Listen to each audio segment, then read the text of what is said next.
afternoon, ladies and gentlemen, and welcome to the special council meeting for January the 9th, 2017. Our clerk tonight is Ms. Sheila Gurry. I wish to recognize that we're on the traditional territory of the Snuneymuxw First Nations. Ms. Gurry, any late items? Thank you, Your Worship. Staff is recommending late items be added to the agenda as follows. Agenda item 7B, public engagement for Event Center, add PowerPoint presentation and a delegation from Gary Wycombe. Agenda item 9A, VIHA, public health risks, change the title of the report to Safe Consumption and Overdose Prevention Services. Add a report and add a delegation from Dr. Paul Hasselback. And we'll also be replacing recommendation number 3 of the staff report with the new recommendation number 3, which has been handed out to you. For 9B, the delegation John Bajan is being replaced with Martin McGraw. And to the procedural motion, we're adding Community Charter Section 91E. We're adding agenda item 7C, procedural motion. And we're renumbering the agenda item 7C, verbal update from City Clerk regarding committee applications to become agenda item 7D.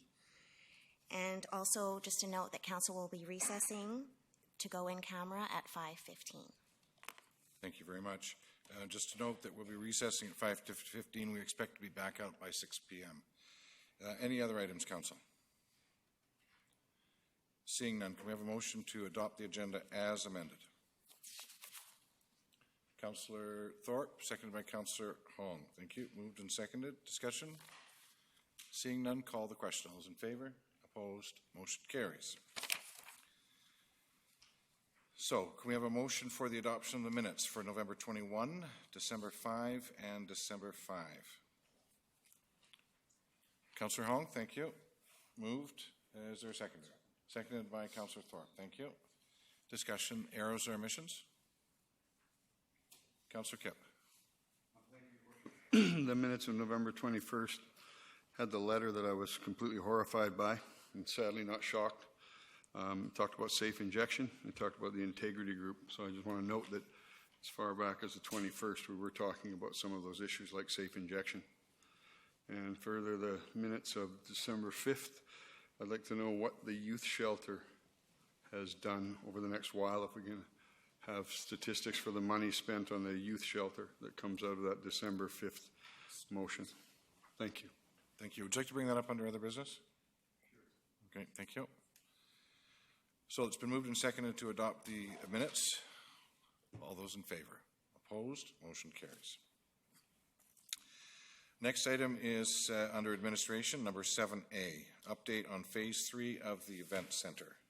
Verbal report provided by Ms. Samra, Mr. Mema, and Mr. Cooper. Ms. Samra.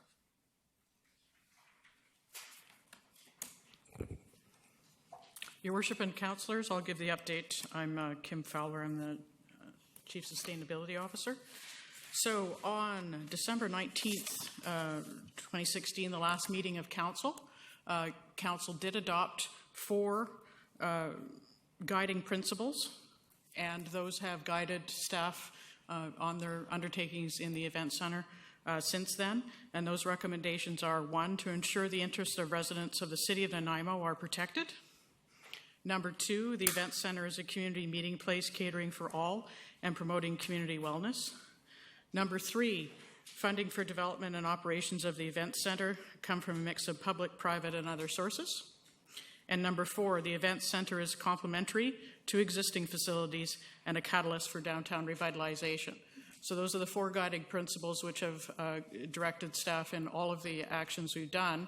The other set of resolutions that Council passed to direct staff in this Event Centre were 11 resolutions, and I'll just summarize them as opposed to reading them all. But essentially, number 1, that Council directs staff to review site locations and considerations past the Phase 2. So recall, this was the end of Phase 2. We finished Phase 1 and we finished Phase 2, and now we're entering into Phase 3 of this recommendation. Sorry. And so it says Council directs staff to review site location considerations identified in the Event Centre Phase 2 report and provide a recommendation to Council, so that work is still underway. Number 2, that council directs staff to enter into negotiations with the WHL, the Western Hockey League, and the Western Hockey League team, leading to a memorandum of understanding between the City of Nanaimo, the Western Hockey League, and Western Hockey League team in contemplation of a location of a Western Hockey League team in the City of Nanaimo, beginning with the 2017-2018 Western Hockey League season. So that was the second resolution, and we are again underway with that. Number 3, that council directs staff to proceed as outlined in the event center timeline outlined in attachment 1. That was posted on the website, so that is the timeline that we are proceeding with and doing all the other work that I'm going to summarize. That council directs staff to expand and continue with public engagement initiatives, regarding the event center project. Mr. Cooper will be providing a presentation with your permission, Your Worship, in a moment. Number 5, that council directs staff to secure the services of a legal advisor with experience in similar projects or infrastructure planning, construction, management, and operation. So we have done that.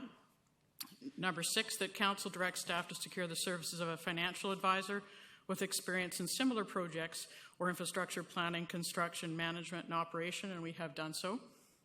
Number 7, that council directs staff to secure the services of a project manager with experience in similar projects or infrastructure planning, construction, management, and operation.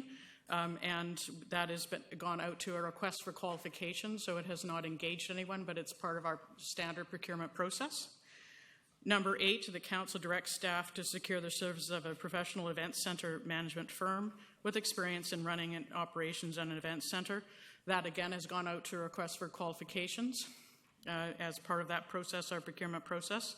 Number 9, the council directs staff to engage the services of a professional architect firm with experience in similar project or infrastructure planning, construction, management, and operation of event center. That again went out to a request for qualification last week, end of last week. And 10, that council directs staff to develop and recommend a project procurement and financing framework for planning, construction, and operations of an event center, and that is underway. Even as I said, those RFQs are out, are part of that procurement process. Then 11, that council directs staff to prepare for an approval of an electors process regarding the financing of the planning and construction of the event center, and provide council with a plan and date of options. And we'll be bringing you, subject to your approval tonight, or subject to your direction tonight, we'll be bringing you more information on that next week at your council meeting. And so just to be clear, we will bring forward more information on the referendum next week, depending on your decision and direction today. The RFQs, so most of those qualifications are out. That does not mean that we've engaged them. It just means that as a standard step of the first part of our procurement process, we ask for qualifications as a pre-selection process for that. So just as a point of clarification, Your Worship. Thank you. Questions for Ms. Fowler? Ms. Pratt, Councillor Pratt. I have two questions. One of them was in regard to the funding, where the funding would come from. And we had a discussion at that meeting in regard to the fact that that one principle was slightly misleading in terms of where the funding for the construction of the multiplex or the event center would come from. And I'm wondering if the wording has been changed to reflect that. Councillor Platt, through Mayor McKay, I would ask my colleague answer that question.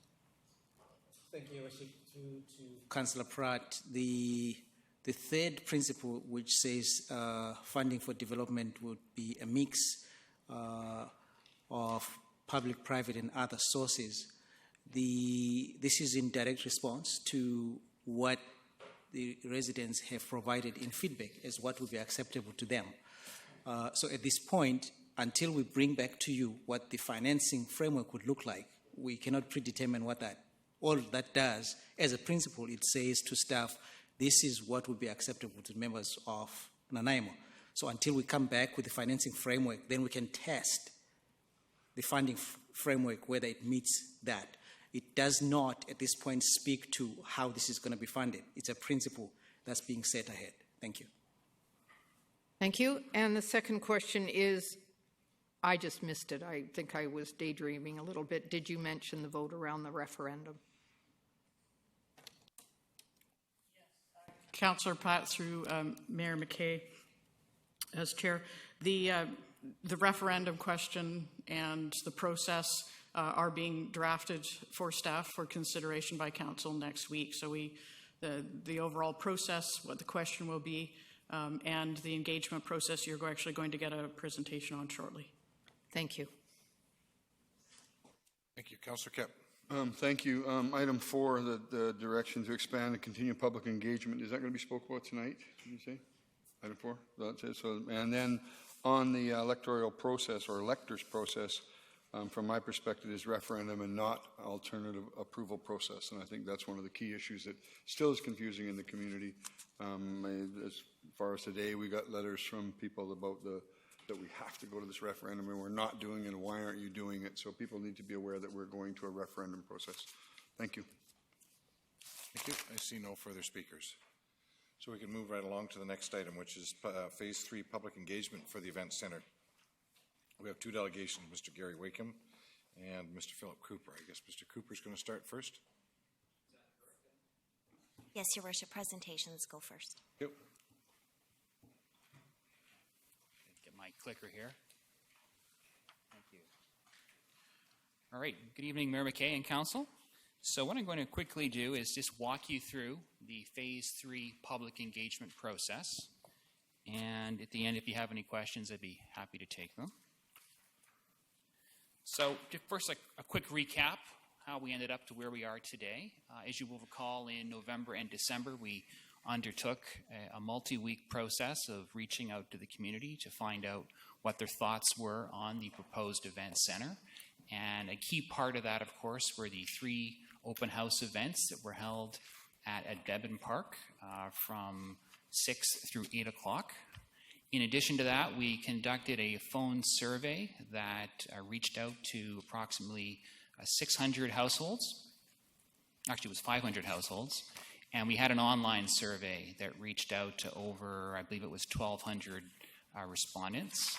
We also sent a flyer to every household in Nanaimo, providing them update on what was being done to get their input. And on the back side of the flyer, there was also a survey that you could fill in and return to City Hall. We also took a tremendous amount of email. The email was by far the most telling of where people are, because it was an open-ended opportunity for them to provide their input. Some of the other channels, too, I should also point out, were pretty open-ended in terms of how they were allowed to engage. There wasn't sort of a restriction on what you could say. You could jump in with your thoughts right away. And then finally, we had a Dropbox program, which allowed people to submit their input using a paper survey. So during the process, you may recall when the presentation was given back in December, there were effectively six main areas of input that the public wanted to hear more about. And the first item, of course, is what is the cost? The second item, what will be the funding model for the event center? The third, how will it impact taxes? Fourth, how can the public be sure that the event center will be feasible in the long run? 5, what will this facility provide that other recreational facilities will not? And then, of course, 6, there were a lot of questions around how will engagement continue? How will the public continue to have an opportunity to put their input in? So these 6 areas will inform the next step of moving forward with the discussion on the event center.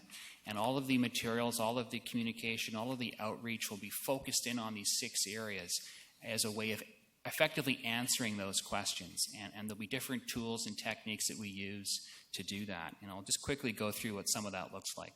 So round 1, it really focuses in on the event center itself. So to do that, we're going to be once again engaging the public at actual events and talking face-to-face, making sure that people can come out and hear what the city has to say against those 6 areas. One thing we're doing differently, and again, this is from the feedback that we've received. We're not trying to recreate patterns that may or may not have been successful for some folks. So one of the areas of feedback we heard is, why have it all at the same place? Why not move it around town? So we're going to be having the engagement sessions in the south, central, and north areas of the city rather than doing them all at one place. Secondly, we're going to be providing answers to residents using a household newsletter. I know we live in the day of social media and all this fancy technology, but we often ask people, hey, how did you hear about this event? And it's amazing the number of people that actually tell you, well, I got a message in my mailbox, or I saw a sign on the street, or it's not always the Twitter and the Facebook ways of reaching out. So a traditional household newsletter is a great way to connect to people and give them something tangible to read and look at. In addition to that, we're going to enhance our web presence, really add a lot more information to it, do some promotion of it, and provide a lot of information on it in terms of what we've heard. In addition to that, we're going to maintain and update a question and answer process for responding to inquiries. All of council will have been getting emails for many weeks now. We need to jump on board and continue to answer those questions and really raise the level of detail that goes into our outreach through the Q&A process. Also, there needs to be a method of responding to inquiries that are urgent, that need to be addressed sooner than later, so putting in place a method for doing that. In addition, we want to make sure the media, our local media, is readily informed and able to follow along where we are with the process and have access to strong information. And finally, we need to promote everything that we're doing, making sure that people are aware of all the different opportunities to get information, to participate in events, and make sure they're comfortable with what's taking place. So advertising locally and using social media to do that.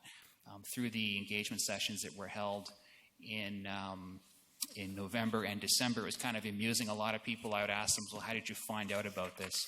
And I would kind of go through the different methods of outreach. And a lot of people, they didn't read the newspaper, they didn't listen to local radio, they didn't follow us on social media. And so a lot of people aren't actually connected, even though they do want to be involved with local government.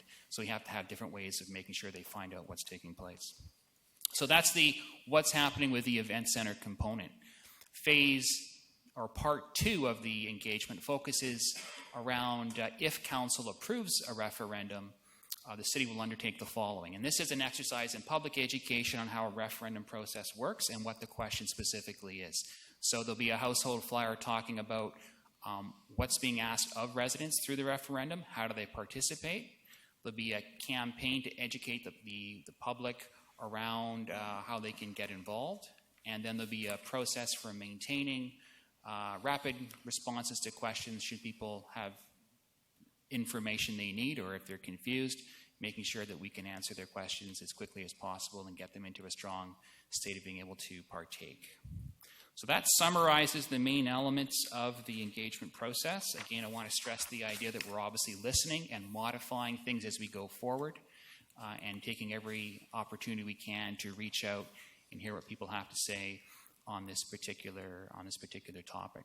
And I do want to clarify some of the materials that we put together before Christmas are now somewhat dated. Things changed, council makes decisions, and one of the things we need to clarify is the difference between a referendum and the alternative approval process. So depending on what council decides to do tonight, we'll obviously be emphasizing one or the other. Referendum seems to be the likely direction. So anything referencing the other approach will obviously be de-emphasized as how council's moving forward. And that goes for other aspects of our online presence. Right now, for example, if you go to the main event center webpage, it's emphasizing the public engagement process. So this week we're redoing the main section to update it to the process that we're now about to kick off on. Any questions? Thank you. Questions for the delegation? Councillor Kep. Thank you. When will the schedule be ready? When will the schedule be ready for the dates in the south, the middle, and the north of Nanaimo? I have the rollout schedule provided to me today, and we haven't actually set the dates specifically, but that will be a priority to identify when they'll be held, and we'll begin promoting that. So again, when will those dates be ready? Well, I would propose we'll likely see the first session kick off towards the end of January, and then there'll be numerous sessions held through February. Perfect. Thank you. Thank you. I see no other questions. Thank you very much. We have a delegation, Mr. Gary Wycombe.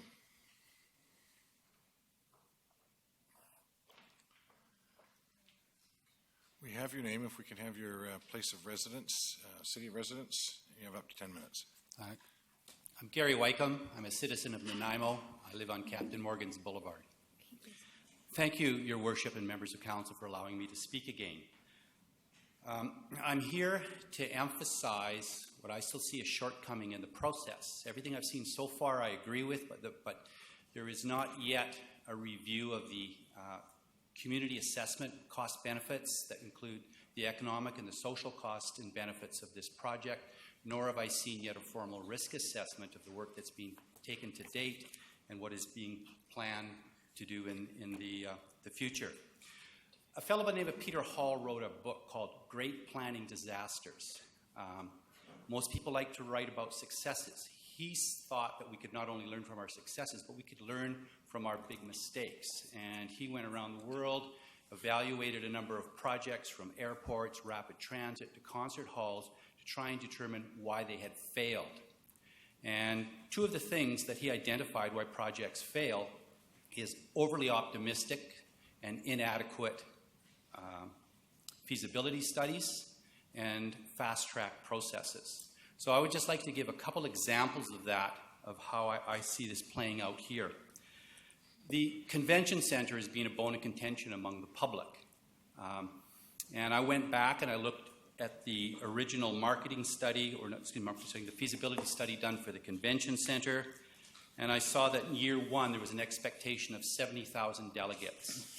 In year 5, 100,000 delegates. In fact, in the the 8th year of operation, there was only 20,000 delegates.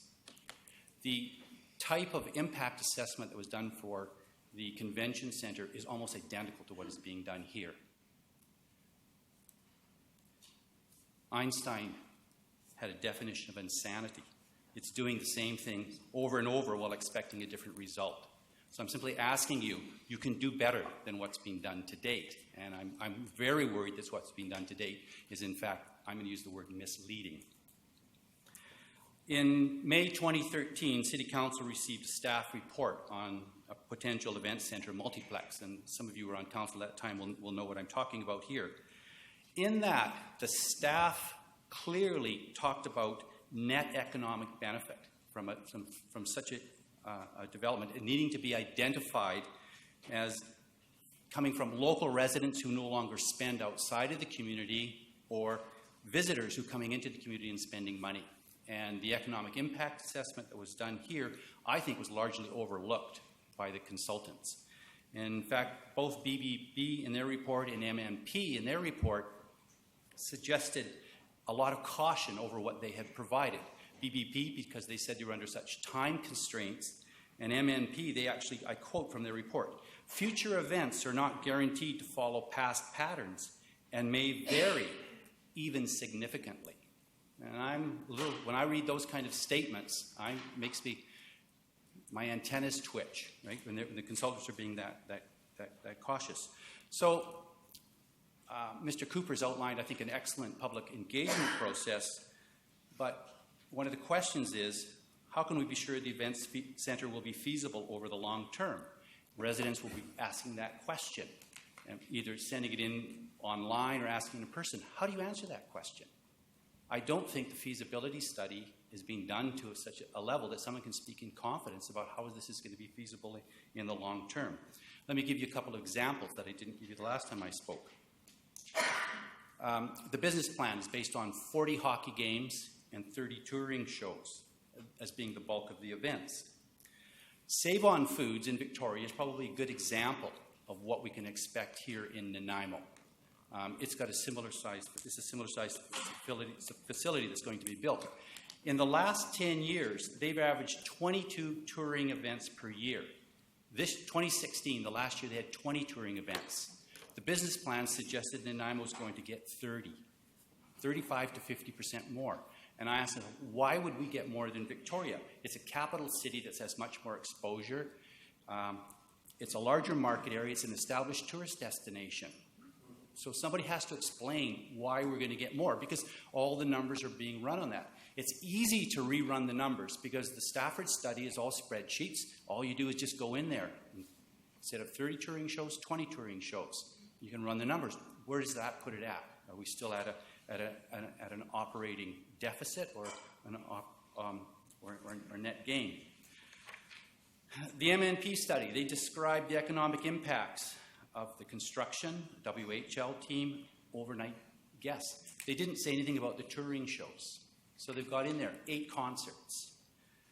Ticket sales, $1.84 million for these 8 concerts per year. The promoter and performer will pay $80,000 to rent the facilities. So the net to the performers is $1.76 million. They will spend locally, marketing, advertising, the performers and the roadies will spend food and accommodation here. But easily, $1.5 million is going to leave the local economy when the performer and the promoter leave. They take that money with them, their share of the gate. BBB used London, Ontario as an example of a successful event centre, and they emphasized the contribution that it had on downtown vitality. And they used, if you recall, Mr. Green had a graph showing rising property values as evidence of Budweiser Garden's success and what it did for the downtown. But, what was not emphasized was the creation of a downtown heritage conservation district, a heritage building improvement grant program, enhanced financial incentive programs for downtown, a forgivable facade improvement loan program, forgivable upgrade to building code loan program, downtown rehabilitation redevelopment grant program, a targeted incentive zone for certain streets, sidewalk cafe program, significant street design improvements, opening of a garden market that sees 25 to 30,000 visitors weekly, a rehabilitated central library with 900,000 visitors a year, and a downtown campus for Fanshawe College. This was all happening at the same time as Budweiser Gardens. So the consultant provided a before and after picture in his analysis. What's really required is an analysis that shows with and without the event center. It's a totally different type of analysis. The other thing I take exception with is Nanaimo. I think it was the 2011 census, 86,000 people. London, Ontario, 366,000 people. Primary trade area for Nanaimo, 163,000. London, Ontario, 667,000. The magnitudes of 4 times here, I think, has to be taken into account, and I don't believe that was emphasized. So I'm back to the public engagement process. How do we know this thing is going to be feasible in the future? How are those kind of questions going to be asked? How can you answer those? I don't think you have the information for that yet. So I'm back to proper community assessment with the impacts, the social and economic impacts, positive and negative, not just what appears to me as cherry-picking the positive ones. I'm running out of time here. Fast track. I'm only assuming the potential WHL team is Cranbrook, Kootenay Ice, seeing as they've been for sale since 2011. We're the only game in town. Everyone else has got an event center but us. We don't have to be in a hurry to negotiate this deal because they can't go anywhere else. And if it's not Kootenay Ice, great. Now you've got 2 people you can play against each other for the best deal. So I sort of get the feeling WHL is driving this thing to get it on track for the 2017. I think you've got time. I don't think it has to be 2017. Perhaps 2018 is a bit more realistic. On the fast track, but also I missed the public discussion on a tax subsidy to private business. WHL teams are a private business. They're worth millions of dollars. Why are we building an event center that they will get a subsidy for? It appears to me the WHL team is the prime emphasis here. One councillor even said if we don't get one, he's not voting, or he's not interested in the event center. So I worked out, just on debt servicing alone, for the capital costs, if it's coming out of the taxpayer's pocket, and the attendance numbers given in the Stafford report, every time a citizen or an outsider goes to a game, one of these games, they'll pay their $15 or $20 ticket price, and the taxpayer will subsidize that ticket by $29. So every time you go to one of those hockey games, the taxpayer is subsidizing you by $29, because that's what's going to wind up the team not having to pay for the arena. Capital costs coming back to the city. And I'm looking at that, and I'm just going, all right, I don't mind. I would go to some of these games, but I don't want to have it subsidized by $29. Let's get it down to something that's more reasonable. So I'm looking 4 outcomes that I see here. The event center is built and it's widely successful. I think that's remote. Or the event center is built and it bombs. Based on the information I've read so far, I think that's likely. Third outcome is the event center is not built due to the negative results of a referendum. And I'm thinking that's very likely, in my opinion. So the last 2 outcomes have significant political repercussions, because either we've got a white elephant or we've just spent $1.5 million on something that the public says we don't want. But there's a 4th outcome, and that is the event center is delayed for a year until more information is provided that adequately demonstrates a reasonable success level. And that's where the additional feasibility study and the risk assessment comes into play. My final comment. Got to wrap. A wise man learns from their own mistakes. A genius learns from the mistakes of others. Thank you very much. Questions for the delegation? Councillor Pratt. Mr. Wycombe, Yes. I just wanted to say thank you for this very thoughtful presentation. You've obviously done your homework, and you've brought up some very important points, and a lot of these points are things that I have a great deal of concern around. So thank you very much for coming this evening and sharing your information with us. A citizen has rights, but also duties, obligations, and responsibilities. Yeah. Thank you very much. Mr. Mema. Thank you, Your Worship. A couple of observations. The first one is, I think what was missed in our initial presentation is the work that's going on now, which is a due diligence process, a third-party validation of the business plan of the feasibility study, results from phases 1 and phase 2, and that's being done by Ernst & Young, a reputable, I think, organization that would give us the second look to this thing. The second aspect has to do with the issue of a repeat of VICC. I've spent a great deal of time looking at the dynamics around how VICC was carried forward. It's not anywhere close in terms of process. And so I just wanted to put that out there. The second one has to do with the tax subsidies. I think Council would recommend that at least we hold off on throwing these numbers until we get the Ernst & Young number, because we're going to have lots of numbers. I don't think the intent from any party is to confuse any other party.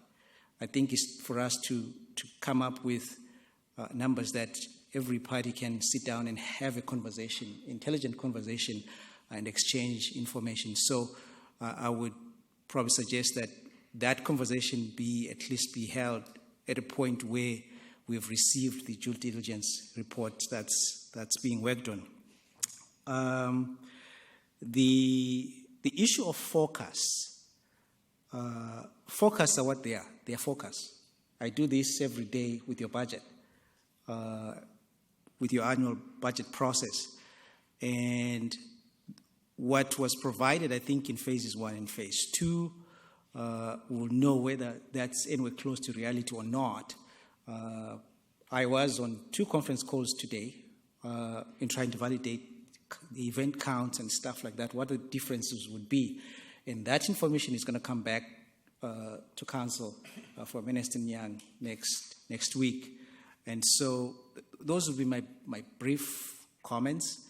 The issue of, I think the phase 3 of the engagement process a lot of conversation, I think, is going to be coming out of the residents to the city. The numbers that we have right now may not necessarily change. What is this going to cost? You already know the range. We will, through council, set an upset number, whatever the ceiling is going to be. And that's what's going to be the discussion around the table, and that's going to be the question at the referendum. So it would be premature to start throwing some of these around until we get to that point. Thank you. Thank you. Councillor Besser, questions for the delegation? Thank you for bringing forward your information and your conversations with us. Without speaking to specific points in your presentation, there are some things that I'm not totally comfortable with in the information that we've received to this point also. And I think that that's why we entertained and are undertaking third-party Ernst & Young review of the information, the financials, the forecasts, the projections that we've been provided. So I did hear you allude to 8 shows, and I think you said revenue at $1.8 million. I think that's what you said. So, and you spoke to variables, like they said, well, events may vary. Well, events may vary. They may go up, too. So if I was a consultant, I would probably be speaking some of those same words. They subject to vary. They likely, could go up, could go down. When we had the crash in 2008 and so on, I suspect that certain things happened that we didn't expect to happen before then. I think when our American dollar or Canadian dollar, whatever it is what it is today, I don't think that we forecast that we were going to have so many tourism infusion from, who would have known? So it varies, but I just want to mention like the 8 shows, and I'm not going to cherry pick either, but 8 shows times 5,000 people, that's 40,000 people times $50 a hit is $2 million. These concerts that I'm certain that they're probably indicating there, $50 is not very much in terms of what the real charges will probably be. So if I was looking at that pro forma and it said 8 concerts and they're going to bring in $1.8 million in revenue, I would question that and say it's going to be higher. It should be higher because that means 5,000 people attending these, 40,000 people, 8 events at a $50 average. It's going to be significantly higher than that in the 8 events that would come, and because there's going to be more than 8. So maybe they're being conservative in their estimates. But I don't have the report in front of me, but I would just suggest that it's probably that's probably a low end. Yeah. Just a comment. I agree with everything that's being said here, and the forecasts are difficult. But when it came down to it, 30 touring shows, of which concerts were 8 of those touring shows. Why? Compared to Victoria, which is averaging over the last decade 22. So my question simply is, it appears to me everything is on the optimistic side, but it doesn't take very much to say, okay, we're going to give you a range. Here's what we think is a low, a medium, and a high. Right now, I think everything we've been receiving is the high, and I think that distorts the perspective of the project. That's the main comment I'm trying to make here. I probably agree with you that it's going to be there's no science, the exact science. There's nobody that's going to say you're going to have 22 A-level concerts in 2019 guaranteed. Exactly. So nobody's going to say that. No. But you can look more at what actually is the discretionary income in this community. How does it compare to other communities? Because that's where the money is coming from. Nanaimo does not have the same income level as some of these other communities. As a result, doesn't have the same discretionary income for these types of shows. So as a result, you don't get as many. None of that is being discussed, and it's not that hard to do that type of work as part of the assessment. Love to sit down with you and have a chat one day. I prefer not to do it necessarily here. Yeah, fair enough. Thank you. We've got about 6 minutes before we have to recess. Councillor Thorpe.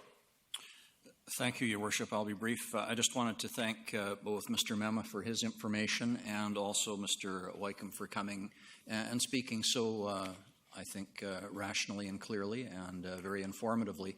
I am keeping an open mind on this very important project, and I'm listening to a lot of information, and I think it's important that the information we base a decision on is as accurate as can possibly be, notwithstanding that we're dealing in some cases with forecasts. But I certainly share some of your concerns. I appreciate the points that you've made, and I hope as we move forward with the next phase of public consultation, that we do have as much definite information and reliable information that we can base what we're telling the public on, so that the feedback we get from the public is based on as accurate as possible information. And I know Mr. Mema is working to provide that, and so are other staff members. So that's my hope, and we'll see where it goes. But I do appreciate your thoughts and concerns, and I'll keep them in mind. Thank you. Thank you. Thank you. Councillor Holland. Thank you. Thank you for pointing out some information, some facts. It's great that we should compare ourselves to Victoria, but no, let's have a look at Abbotsford. They don't even have a team. Last year, they did 33 shows. 70,000 people went through that facility. The year before, when the dollar was at par, they had 90,000 people go through that facility without a WHL team. They are now at a deficit without a WHL team of only 1.24. And this year, it's going to be less than $1 million. So we can't predict anything, but when you look at one to try to compare, I think the consultants have done a great job in not comparing one, saying 30 is the average, the number of this one facility, so we're going to take that one because we don't like Victoria's 8. But I think they've done their due diligence. They are professionals in their field where they've looked at all these facilities across Canada and within probably the U.S. in similar markets that look at what they do and give us the best guess of what is coming. Again, Victoria, when you're looking at shows, I can tell you, if there's no promoter in Victoria that doesn't have the appetite to bring the shows, they're not going to get the shows. If you have a promoter in Abbotsford that's hungry and eager, that wants to bring the shows, they get the shows. It's not like it's the city of Nanaimo to say, hey, Shania Twain, we want you to come. That's not going to happen. It's not us. It's going to be a promoter, maybe somebody that is doing Sunfest that wants to do a show here because that's their market. And we can offer them better rates, better amenities than what Victoria can. So they're going to come here. So it's hard for you to say just because Victoria did this, well, maybe they didn't have the appetite. Maybe they didn't care. Have you called and asked? Because I know that Abbotsford is hungry. They're desperate, and they're working their butts off to get shows. Great. Thank you. Thank you. Ms. Sammer, are you going to remind me of the time?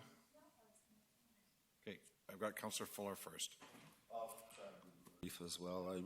I appreciate you coming up and giving us the information. I like information for what it is. When you talk about less discretionary income in Nanaimo, certainly tend to agree with you.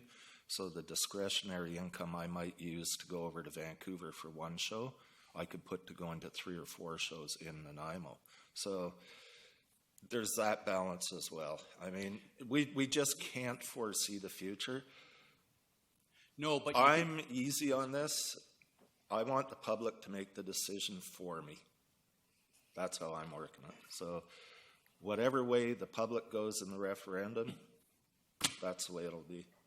And that's what I really support. And, you know, I wish when the VICC had have gone forward that the propaganda that was put out to tout this thing was not allowed to go. So thanks. I appreciate the information. It's great information. Thank you, Ms. Sammer. So I would just point out the report for Phase 1 and I think also Phase 2, as well as the PowerPoint presentations, describes the catchment area and the different population numbers that were used by the consultants in coming up with their forecasts for the culture and heritage and entertainment side of the entertainment center. They drew largely on statistics and information developed and driven by the Nanaimo Port Theatre and their ability to attract participants and ticket buyers not only from Nanaimo but also from the regional district, a larger area of the Vancouver Island, and their success has even extended to Vancouver. So they've been tremendously successful in promoting and marketing and getting people to attend events within that facility. And the consultants looked at that success story and built that into part of their forecasting, and also predicted and recommended that we work, if the event center goes forward, in partnership and support of the Nanaimo Port Theatre. Thank you very much. Can we now have a motion to receive the delegation, please? Thank you, sir. Moved by Councillor Bestwick, seconded by Councillor Pratt. Thank you. All those in favor? Opposed? Motion carries. Can we now have a motion that we recess to go in camera? Motion? Councillor Hong, seconded by Councillor Thorpe. All those in favor? Opposed? Motion carries. We'll now be going in camera.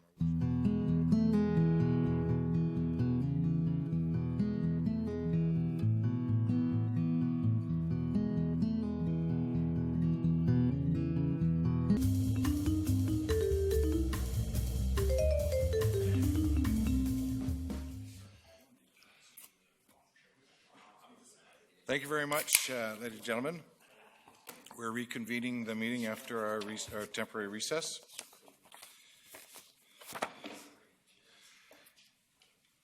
So, the next item, Mr. McCrae. I don't know even where that's going to go, but you're going to read something out, were you? See if I can learn how to use this. Yes, through your worship, I'd like to add to other business council meeting decorum. Okay, thank you very much.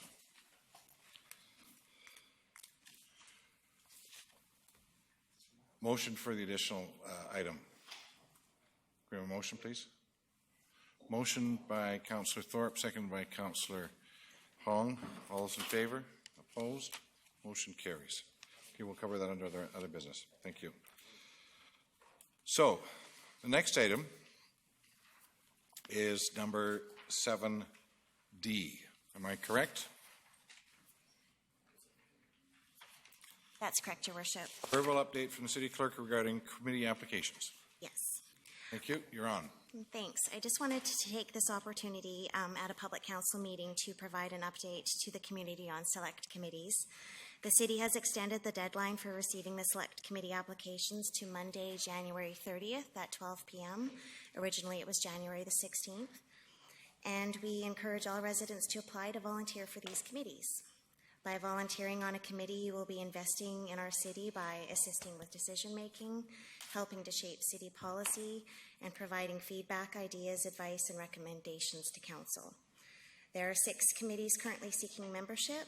They are Community Planning, Community Vitality, Nanaimo Youth Advisory Council, Parks, Recreation and Wellness, Public Safety, and Public Works and Engineering.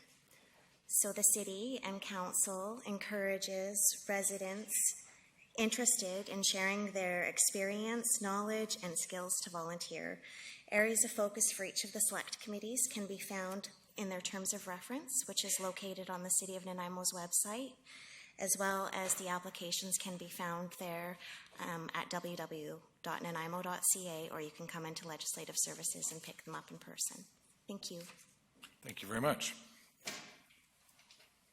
So the next item is under number 9, Community Services, and that is Safe Consumption and Overdose Prevention Services. Your Worship, is it possible to add Mr. McCrae's request to speak about the council decorum prior to this this item on the agenda, as it might relate to? Certainly. What are the wishes of council? I'll make a motion to move it. Motion to move it to now. Thank you. Seconder? Seconded by Councillor Thorpe. Any discussion? Seeing none, call the question. All those in favor? Opposed? Motion carries. Mr. McCrae, you're on. Yes, thank you, Your Worship. This in regards to council meeting decorum. The meeting of council is intended to be a place where democracy can freely take place in a respectful and in a safe manner. The council chambers is a workplace, and therefore there's considerations to council staff must make sure to ensure that a safe work environment exists. Each councillor brings to the meeting their own individual personalities, attributes, abilities, and values. Each member of council is required to be respectful, not interrupt or disrupt another member of council, staff, or the public when they do not have the floor.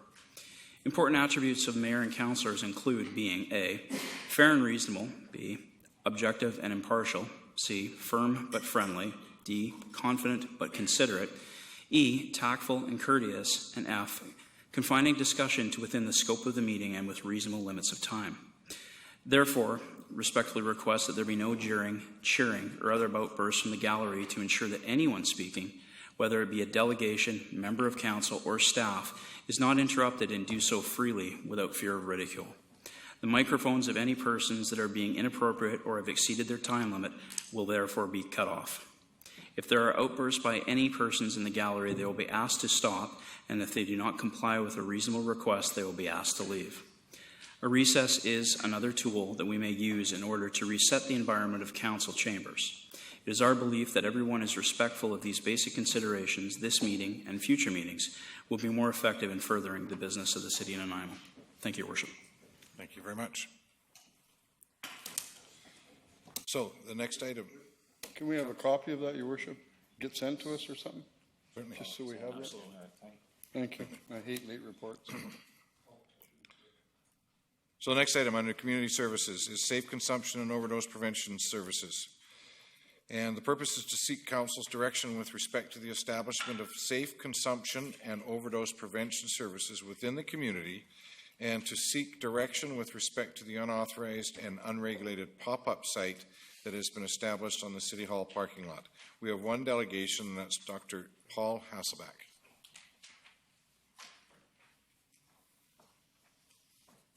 Thank you, Dr. Hasselback, for taking the time out to spend it with us.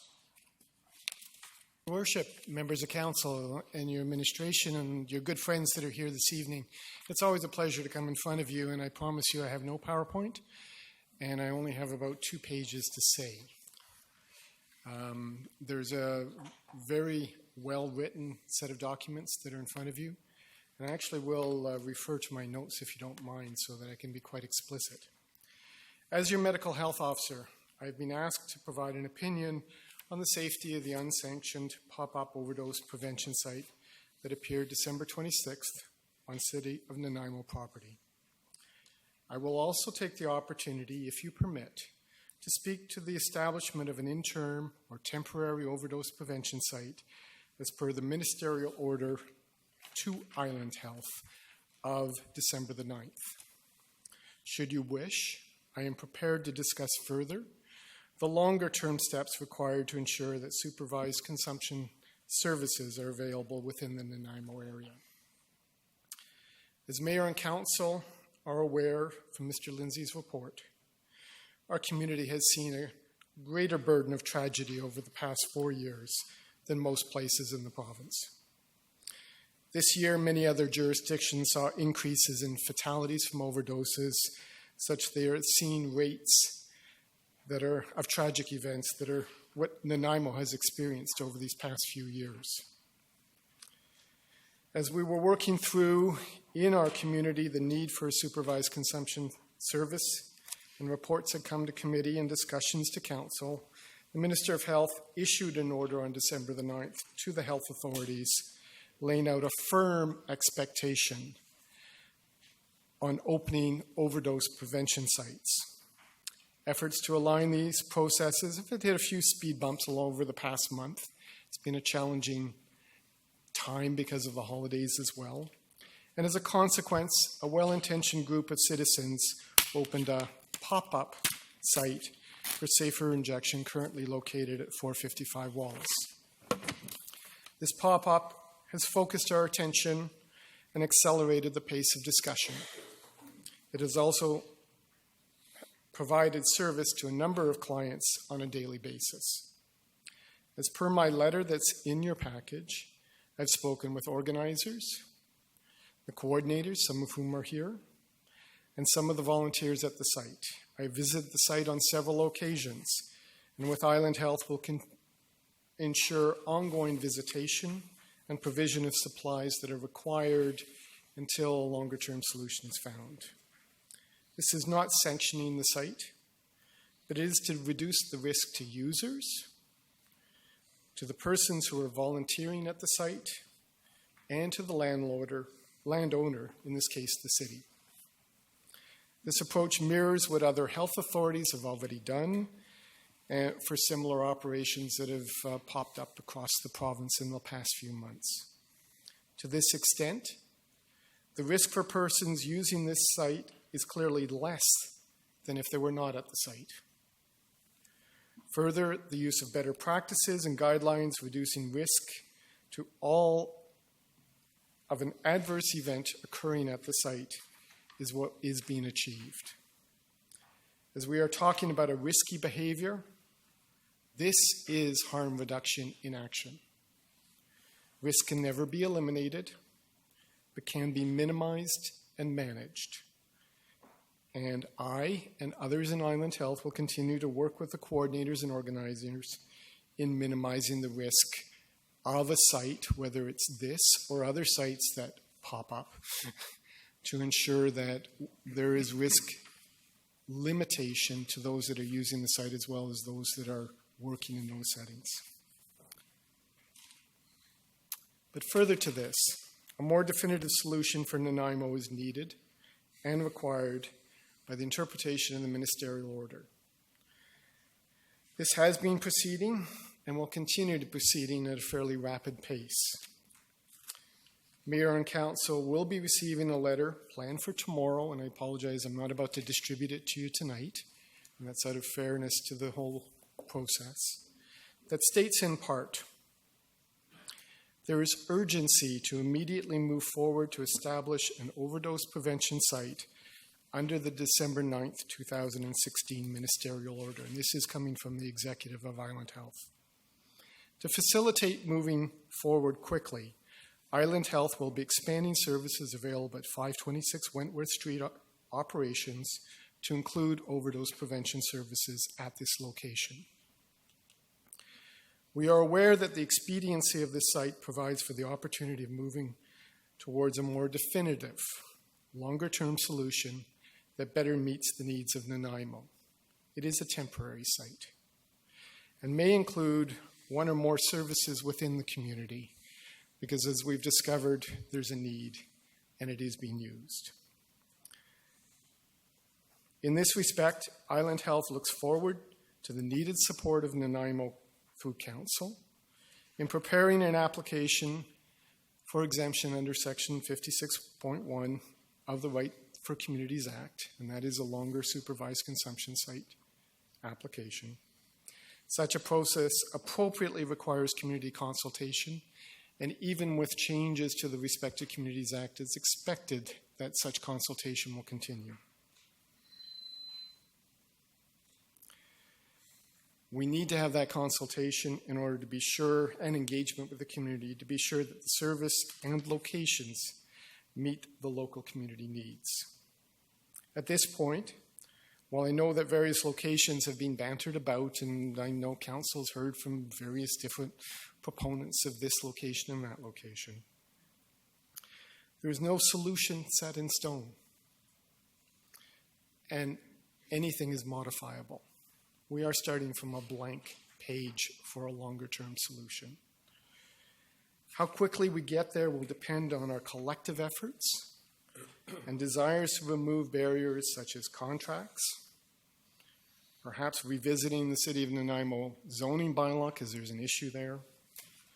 This is something to be done collaboratively, and I know that I and my colleagues welcome such an approach where we can work towards the collective goal for what our community here in Nanaimo currently needs.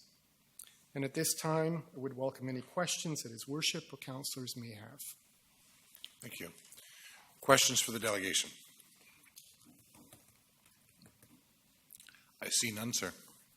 Thank you very much, Your Worship, members of council. Good luck in your deliberations. Thank you very much.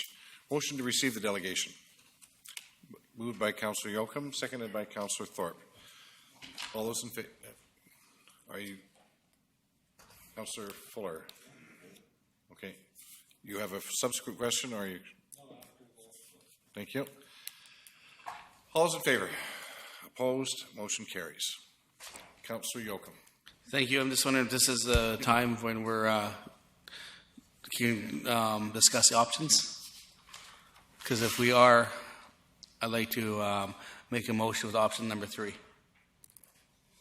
Okay, can we go through them one at a time? Sure. If you may, Your Worship, we actually have a prepared presentation on the report. It'll take probably 5 or 10 minutes. It's a fairly complex area, and we'll explain the different recommendations that you have in the report in front of you. Thank you. You can hold off on that. Councillor Fuller? Yeah, I'd like to speak to that because what you have recommendations on page 11, and on page 14 you have proposed motions. So they're two different things. The recommendations that I see on page 11 could be counter to the motions on page 14. So anyway. Can we get through the presentation first? Yeah. Okay. Ms. Sammer. So thank you, Mayor McKay. First of all, I want to acknowledge that this is certainly a unique situation that the city of Nanaimo finds itself in, and that this is an important issue for the community. And we've received a lot of input from the community about the setup of the pop-up drug supervision site within the community. And it's been certainly a challenge for the city to work through this unique situation, but I wanted to extend my thanks and gratitude to Dr. Hasselback and his team.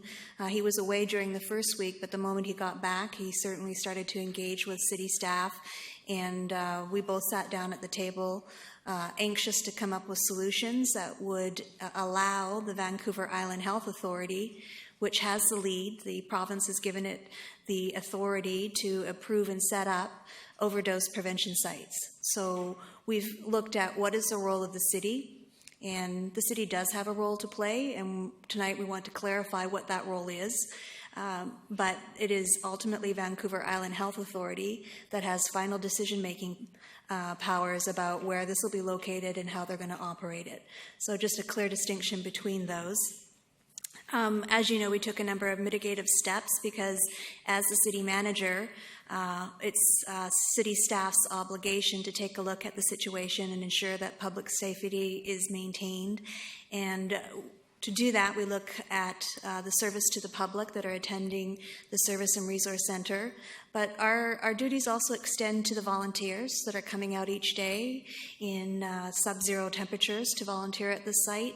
We also have a duty to the clients that are being serviced at this pop-up site. And we also have a duty to staff to ensure that their workplace is something that complies with the applicable provincial laws. In addition, it's city staff's obligation to provide mayor and council with advice on what their roles and responsibilities are and what are the risks to the city. Because there are risks for an unregulated and an unapproved pop-up site operating in the parking lot. That's the reality of the situation. So we explore the different types of options to mitigate those risks, which means to reduce them. And we got legal advice that was provided to council on the range of things that could happen and the different types of actions that could be taken. And we're hoping this evening that in consideration of that legal opinion and the report that you have in front of you, you're able to provide direction to city staff so that we can address the situation in a way that mayor and council wish this to be dealt with in the community. It's what we're hoping this evening is to be able to give you that type of advice so you can make the decisions that you need to make this evening. It's encouraging to hear that Dr. Hasselback has said that Vancouver Island Health Authority is moving forward on a preferred site. I didn't catch what that time frame is, but I'm hoping that they're able to move forward in an expedited fashion to start services at that site. At the moment, there isn't any approval or authorization that's required from the city for them to set up and start operating there, because that site does belong to them. If it had been another site, there may have been additional steps that needed to be taken, so it's encouraging to see that they selected that site. What you have in front of you is a report, and Mr. Lindsay is going to take you through it, that has 3 recommendations on page 11. Recommendation 1 and 2 are separate. They're for medium and long-term work, and 2 of them, I think, are taken from a previous report that didn't make it to the council table. Option 3 is about dealing with the pop-up site. And we gave you a replacement page for dealing with the pop-up site. So we're making recommendations that council adopt and approve number 1 and number 2, and then decide how you want to deal with the pop-up site in number 3. And in order to make that type of decision, we need to walk you through the long-term process under the federal regulation, the medium term, and what we need to do this evening so that we have decision points for staff to carry out tomorrow for the pop-up. Thank you. Thank you. Any questions for staff? Oh, Ms. Lindsay. Thank you, Worship. I just want to take a couple of moments and walk council and the public through the report. Maybe to start with, I just asked that I had a slide prepared because I think this is one of those cases where it's really important to talk about titles matter and how we refer to this thing matters. So I just wanted to give a little background on what we commonly refer to these properties all as just safe injection sites, but there's I want to really highlight the difference here. So first of all, there's the safe consumption services, and that's the federal, we're talking about the federal role here, and these are often referred to as safe injection sites, and the Insight service in Vancouver is an example. And that's specifically where there's an application made to the federal government for an exemption to the Controlled Drug and Substances Act. And this is, we all heard earlier, reference to the fact of the Respectful Communities Act, so that was an amendment to this legislation that allowed for that exemption to be applied for. As mentioned by Ms. Samra, that's a longer-term process. In the original report we had drafted to council, our recommendation was that this item actually be referred to the Public Safety Committee for their review and input back to council. So number 1 recommendation in your report this evening continues to be that this long-term issue is referred to the Public Safety Committee.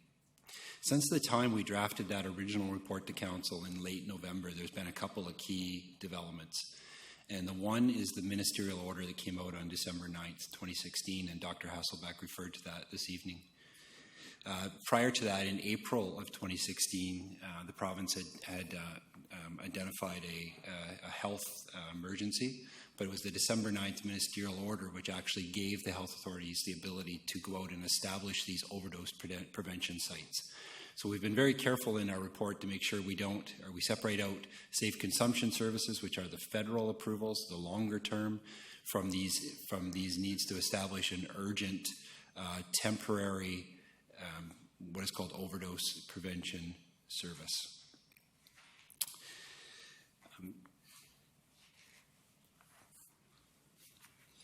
As mentioned in the report, the first item is to refer the longer-term issue to the committee. But at this point, there's been no council direction received on either of these operations, on either safe consumption or overdose prevention. So the second recommendation is actually asking for for council to provide some direction and indicate that they are supportive in principle of the Vancouver Island Health Authority in their establishment of an overdose prevention service, and direct staff to work with them in identifying a preferred location. And you heard this evening that there has been a preferred location identified by the health authority. The second part in the key development, what happened since staff's original report in November, is the pop-up facility, as it's been referred to, that was installed on the City Hall parking lot. So the report also goes through and identifies originally high-level sort of options for council to consider with respect to this use, as with any use that would occur on unauthorized use that would occur on city property. So the real 3 high-level is authorize, enforce, and no further direction. Earlier this evening, we also circulated to you some further details if council wants to provide direction on those, and it's on the white paper in front of you. The reason we've provided further details is because we think if obviously urgency here on this issue all around, but if council wants to provide direction on any one of these issues, rather than coming back at a subsequent council meeting immediately, it would actually give direction for staff to go ahead and proceed more in a more in a faster response.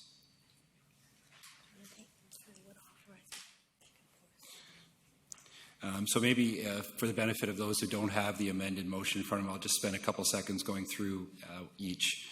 So in case of authorize, we're recommending that council, if council selected this option, the council support in principle the temporary use of the City Hall parking lot at 455 Wallace Street, and direct staff to, first of all, prepare a temporary use permit and that would include the required public notification for council's consideration.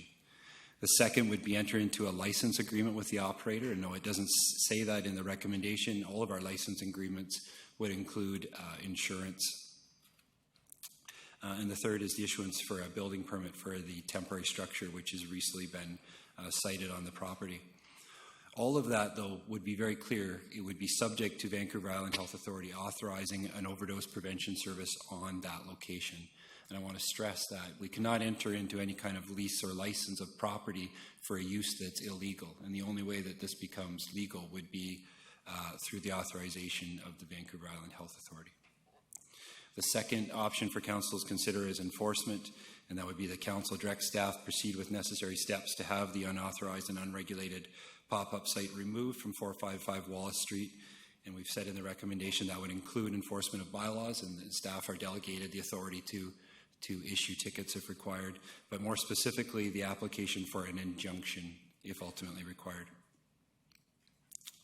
The third and final option that we've put in front of council for consideration is no further action at this time, and that council, one, confirm that it is satisfied that staff have taken necessary steps to minimize the risk to the corporation and the general public from the operation of the unauthorized and unregulated pop-up site.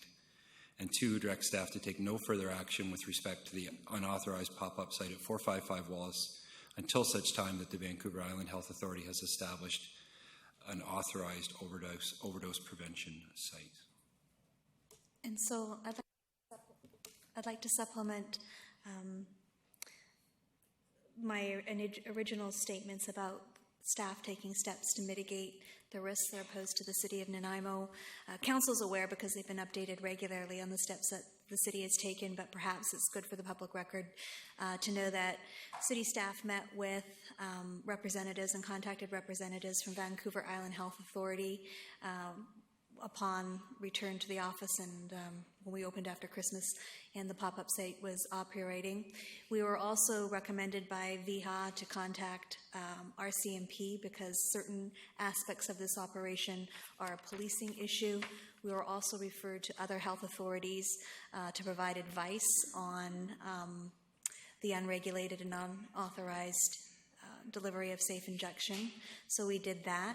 There was consultations with the union. There was senior management meetings to discuss this with the fire chief and the RCMP present. We explored the types of powers that we possessed and the options we had to reduce those risks. One of the first things that we did was have the fire attend the premises to look at it to see if it's complying with fire code and make recommendations for that safety. RCMP advised that they would be monitoring it in accordance with their policies nationally with measured enforcement. In recognition, I'm not stating that the RCMP said this, but across the country there is measured enforcement with respect to pop-up injection sites. And we also contacted legal counsel and obtained advice on what are the types of things that we could do at a minimum to ensure that the city minimized its risk. One of the recommendations was to put signage and notification, and on a temporary basis we also retained 2 security guards to provide, upon the request of the public or city staff, any assistance that they felt they might need. In a situation like this, as the city manager and senior management, we have a duty and responsibility for meeting the needs of city staff. And if a member of staff expresses concerns about something that's unusual within the work environment, we need to run a work-safe inspection and safety check and take appropriate steps to meet those needs. And another thing that we did was provide outdoor washroom to the facility because for the first couple of weeks it was a tent and there wasn't any washroom facilities. So we're trying to address a number of other issues with that.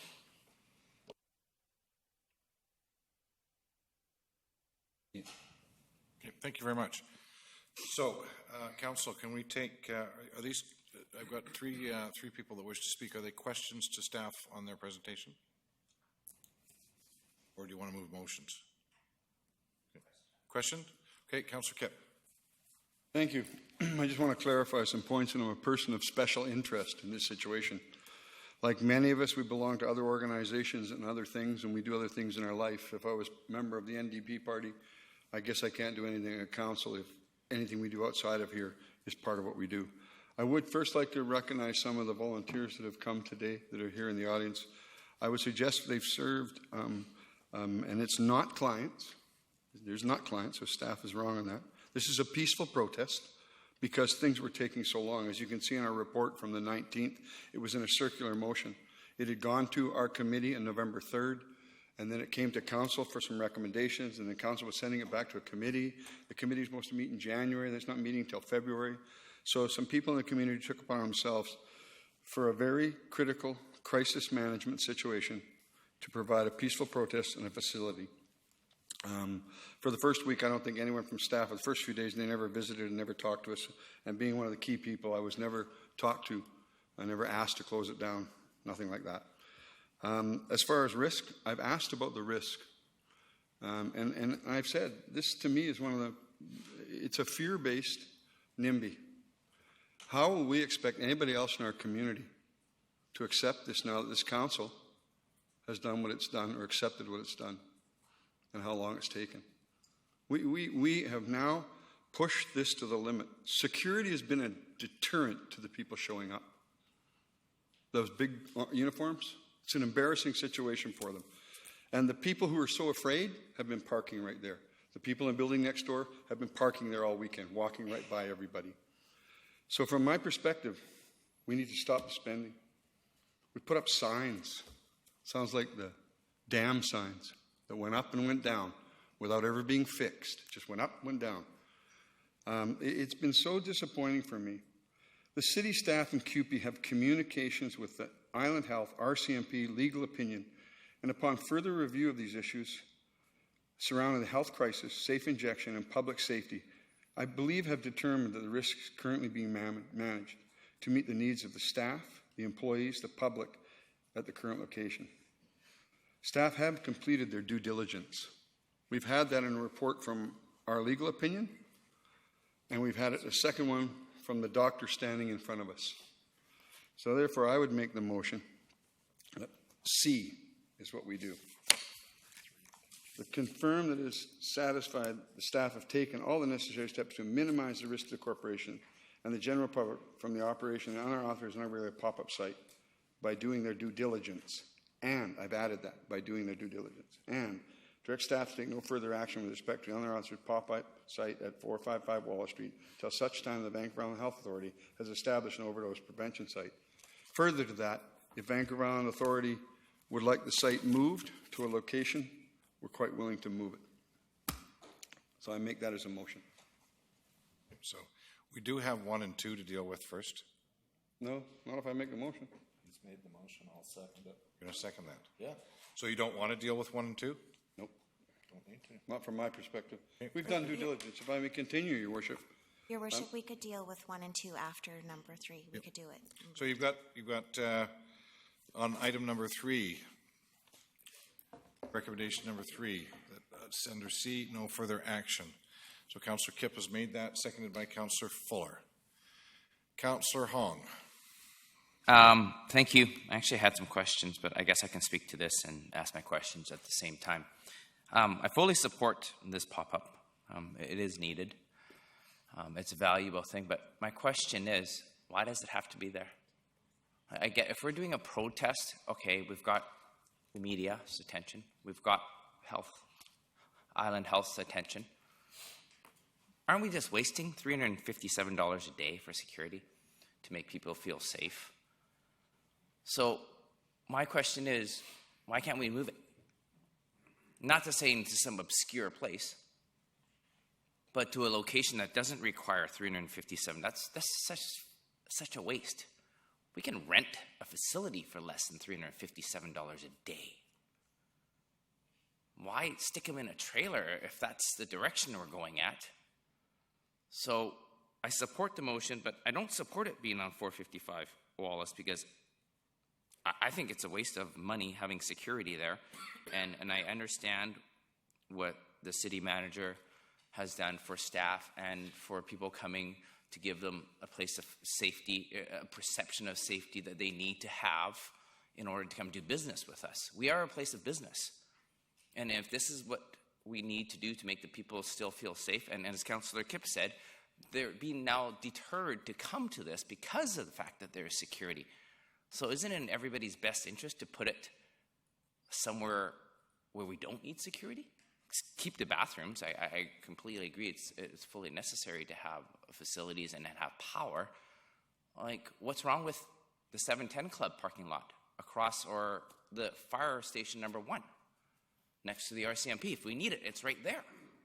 I just don't get why it's at $455 and we have to waste the $357 a day on security.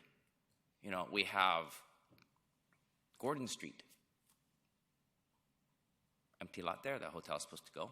We have next to where the pallet location is, that's the location. Our old annex that we gave away for $1 or $2, the parking lot now is being rented to whoever or whatever they're doing. There's cars always parked there. We don't see any of that money, so I just don't understand. And I fully support this, and I think we need this. I just don't understand why it's there. And I get it if it's a protest. I think we've made our point. I would like this to succeed, and I would like to still see this continue. But it just doesn't seem to make any sense at where it is right now, where we need the security, and then we're actually deterring people to come. Great, thank you. Thank you. Councilor Yocum. Thank you. I just want to state as well, I support the motion. I'm going to make a few comments too, though, before I get into the motion. Is this subject's been really brought out champions and volunteerism, as there's some in the crowd this evening, and my 2 colleagues that brought some light to this.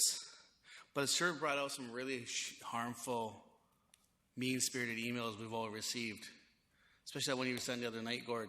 Really disturbed me about the hate people are coming out over this subject, and the hate towards us for trying to deal with this. People are struggling with addiction. People are struggling with their personal demons that lead to these addictions. And I personally don't believe we need security at the site at all. I think these people that are struggling in their addiction should be treated with dignity. It's being politicized. It's bringing out a lot of hate emails, disturbing emails.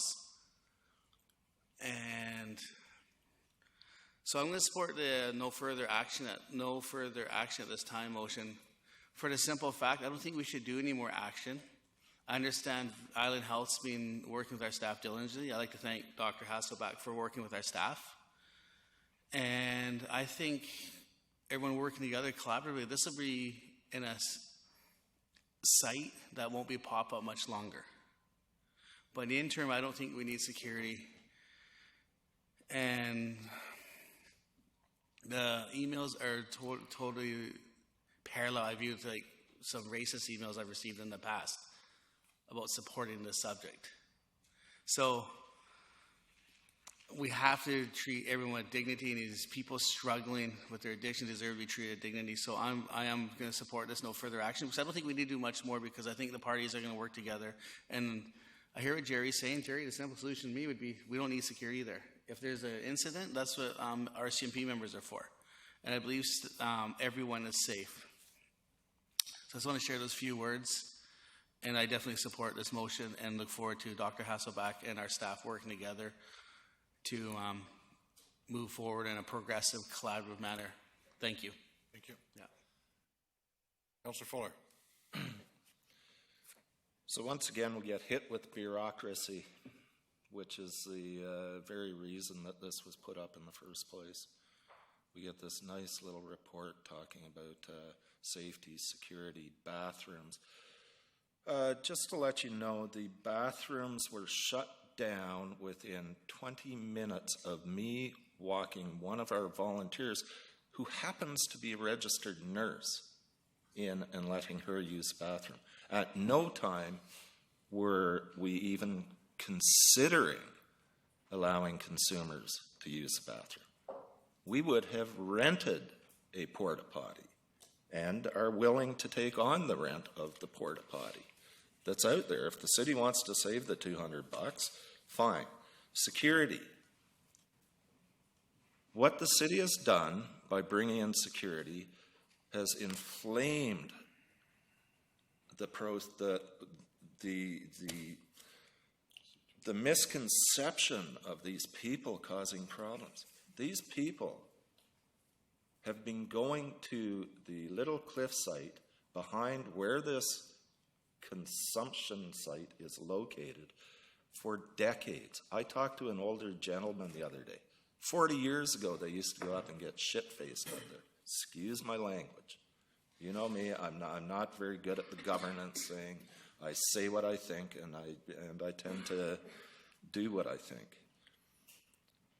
The security is totally misplaced.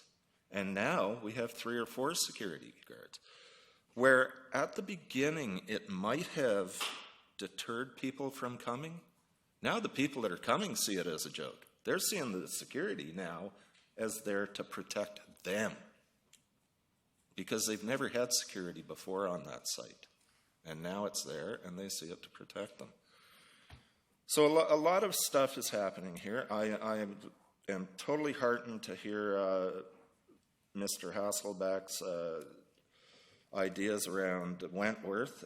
It'll be an interesting idea, and yes, neighborhood consultation. The fact that it's located within about a block of an elementary school, two blocks, is going to be a challenge.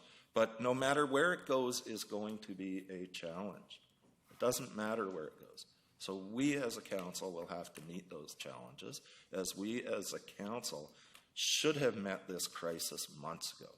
This has been going on for a long time, and it got spurred on around the Christmas holidays when I heard the fact that Nanaimo had the highest number per capita of deaths in BC from fentanyl use. And now we've got carfentanil. We've got a smokable version coming on, and it's just getting worse and worse. So we need the federal stuff. We need that. That's bureaucratic, takes time. We need that. We need the provincial stuff. We need it. That's bureaucratic, takes time. What's up there right now is there. It has been admitted that safety has been addressed by the city, through the city. It causes no harm where it is. If it needs to be moved at some point, it can be. But right now, there is no need to move it. People know where it is. They've been going there for years. It's within a block of a needle exchange. It's within a block of supportive housing. Over 140 consumptions to date on that site. Not one overdose, thank frickin' God. Or whoever you believe in. That is phenomenal. One death up on that cliff because that isn't there, that would make my heart break. And that is a distinct possibility. And that has been a distinct possibility for months and years. And we haven't looked after it.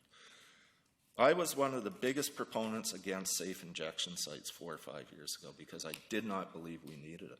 But we didn't have fentanyl. We didn't have it. And now people are dying, and they're dying daily. And they're overdosing, and they're overdosing daily, and sometimes 7, 8 times a day. But as long as there is someone there with them, they have a chance. I'm hearing people say we're enabling. Well, you know what? We are enabling. We are enabling people that are incapable of making a choice now to potentially make that choice in the future. And I am an example of what can happen through that. I used and abused every substance known to humanity for over 20 years. Look at me now. That's all I have to say. Thank you. Councillor Kipp. Yeah, I think it's time to call the question. Unless anybody else. Well, we do have other speakers. I'd like to give them the opportunity. Then I'd like to say something. We have put a lot of money into staff time, with time off, lawyers, signs, meetings. As far as the emails go, I would suggest 20 to 1. If I've got one bad email, I've got 20 good ones of supporting what we're doing. One of the reasons for that site, it's a civic site owned by the city of Nanaimo. It takes us a while to move. And, an injunction would be the reason to take a peaceful protest off of a site, much like was out here when they had the 1% thing. It should follow the same process. We didn't react here like we did with that. We haven't reacted to a number of events. I'm concerned with it. And like I said, the site itself is close to where this needs to be. It's in the area of effect. It's in the like I say, that bluff has been going at it long time. And the businesses around there have complained, and they have complained. But I see the staffs and all the buildings parking, people going in, and most of the comments I've had is, why would we have closed our office? Why are we doing this? And that's my concern. The crisis management we did concerns me. Councillor Thorpe. Thank you, Your Worship. I would like to express my opinions before we call the question. I want to start by saying that I agree with some of the comments that my colleagues have made. I don't agree with all of them. This is a tough one. One thing I agree with is one of the previous speakers who made the point that this was a protest and that the point has been made. And I have no doubt that the intentions of the people involved in this pop-up site are great intentions, and they have drawn attention to a very serious problem, and there is no doubt of that. 6 months ago, I would not have supported, in principle, the idea of a safe consumption site. I would have thought it was simply enabling. I've changed my view on that. I recognize that we do have a crisis. I'm really pleased that the government, the provincial government, and VIHA are acknowledging that. The December 9th ministerial order, I think, acknowledges that. But having said all of that, I cannot support this motion. And I cannot support it because the site which has popped up is unauthorized, it is unregulated, and federally it is illegal. And yes, the intentions were good, but my support of a safe consumption site in principle is based on more than just having a pop-up site to give people a place to come. My support involves working with VIHA to ensure that there are long-term solutions. And yes, I know that takes more time, but to me it has to be something which involves integrated services, a site that has professional providers, professional counselors, health service advice, possibly housing advice to help people make an attempt to break out of the addiction cycle, not just simply a place where they can come and have an injection. So I'm really pleased that this action of the pop-up site has prompted what I think, and I'm really optimistic, will lead to an interim site after some community consultation, which I also think is important to our citizens, and will lead to a long-term solution developed by VIHA working in cooperation with us at the city. That's what I want to see happen. That's what I will support. But unfortunately, I cannot support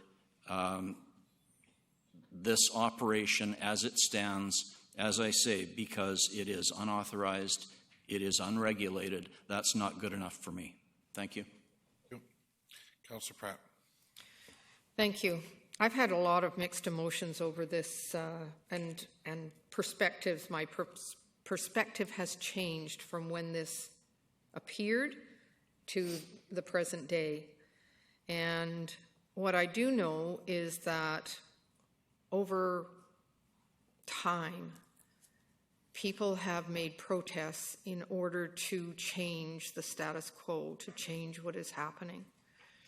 And sometimes it's people who are really, really engaged with the issue at hand. And I think that's what's happened in this case. I think we've had very good people in our community who have seen a need and who didn't feel that things were moving fast enough and protested by putting up this site. And while at first I did not agree with it because I'm not a person who tends to go outside the law or go outside of what regulations are. At this point in time, I don't feel that we are wrong in leaving it where it is or choosing an alternate site until VIHA gets their permanent place or permanent site in place. So I don't want to change what is happening at this point of time other than to say maybe this isn't the right location for it, but I don't necessarily think it's the wrong location either. I do take exception to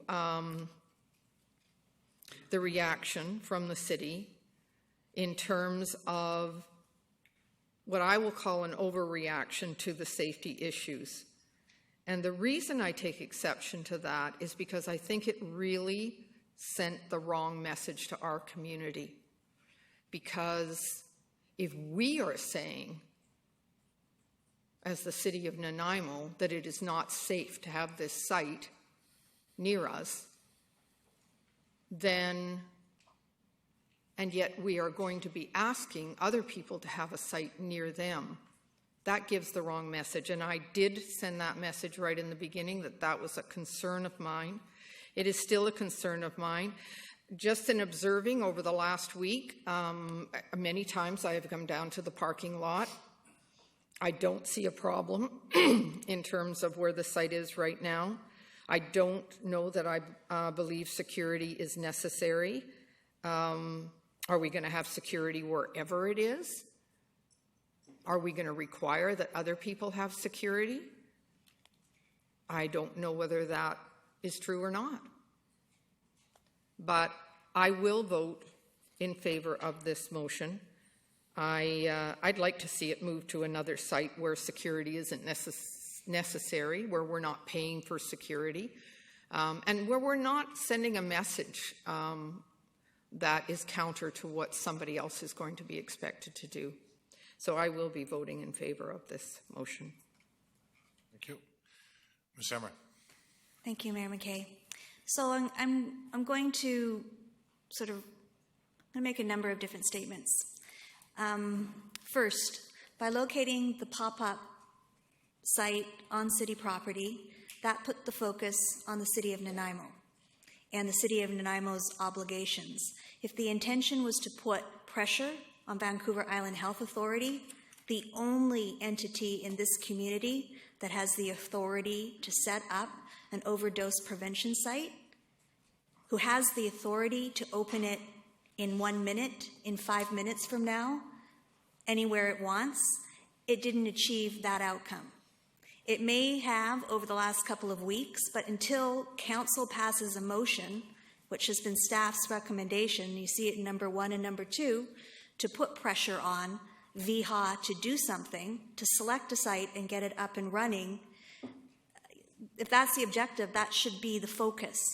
By putting it on City Hall property and not being available to provide direction to city staff who have no authority to approve either the location of it there or its operations, we've put the discourse on the city and made the city responsible for this instead of who is really responsible for it. VIHA. VIHA has the ministerial order and VIHA can act. So that's the first statement. In the absence of providing direction to city staff had to look at different options for dealing with this over a 2-week period. So we chose the less and least intrusive recommendations from legal counsel because the city manager cannot do nothing. I did not have the choice to do nothing. I had to take steps to mitigate the risks for the illegal operation of an unsanctioned, unauthorized, and unregulated pop-up injection site in the City Hall parking lot. I sought direction from council over these last 2 weeks. I've provided options and updates to you on how to proceed. This evening, if council, it's up to council to decide how you want to deal with this. And if you want to leave it there and you don't want security and you don't want signs, provide that direction to staff. But in the absence of that, I did the bare minimum not to be negligent or have the city held personally responsible for anything that happens in these sites. Next, in terms of the interpretation of putting up signage and having security available for dealing with the mitigation of the risks, there's no intention to fearmonger. There's no intention to stigmatize or lay blame. It's from a municipal responsibility and public safety obligation to take steps to ensure public safety. That's the only obligation that the city has, is to ensure the public safety of the communities, members that come and are served in our municipal facilities. So if it's been interpreted as being those things, that's not the intention. As a city manager and a bureaucrat, and yes, I am a bureaucrat, it's my responsibility to protect the interests of the city and to give you the advice that you need to make your decisions. And it's unfortunate there was a delay of 2 weeks to getting down to this, and that we didn't have something in place before, but we find ourselves here now. What we're telling you is that you can authorize it, but you can only authorize it if VHA approves its operations. VHA has been clear in writing that it has no jurisdiction over the pop-up and it doesn't intend to take action. Certainly the public health officer's letter stating that he's going to attend it, he's going to provide assistance, and he's going to give guidelines to the operators, from his perspective, mitigates their risks because they're responsible for the public provision of health services. We aren't. We can rely on them mitigating and reducing them, but it certainly doesn't relieve the city from being responsible for what's going on there. And that doesn't go to, do we need it? Is it the right thing? Are these good people? Are these bad people? It's the reality of running a city. And it's a reality of running a city property. And it's the reality of having 700 employees who we also owe duties to. So each of the steps that the city staff took were measured. They were the least intrusive. We did not proceed to injunction. We did not proceed to removing it. We did not proceed to forcing the RCMP to police, because when we met with the RCMP, they recognized that this was a public health crisis and that measured enforcement is more appropriate than going in, tearing it down, and arresting everybody. So we find ourselves here tonight with different options available to council. It is now in your decision. If you want it to remain here, you tell us how you want it to remain here and what you would like to see. If you feel that security guards are a waste of money, then you let me know that. We only have 2. The adjoining commercial properties have each hired their own security guards. So yes, there's 4 security guards located within a 150-meter radius of one another. So we can certainly do that. And we will work with you to make whatever it is that you want us to do work and work for the community. But my strongest recommendation to you is to pass a motion tonight to hold VHA responsible, to demand that they take action, to say that you will do whatever it is you can to support them, because they have the power to open one tomorrow. And respectfully, city staff, that's our primary recommendation to you. And one of the things we wish to avoid is to create a situation where city is fine with this continuing to operate, because if you're fine with it continuing to operate with no other conditions attached to it, what is the impetus for VHA to take action soon? And respectfully, I know Dr. Hasselback is here saying they're doing all they can and their executive are meeting and that there's going to be a meeting on Wednesday, but this is serious and we've given you your advice and we look forward to getting direction from you. Thank you. Councillor Beswick.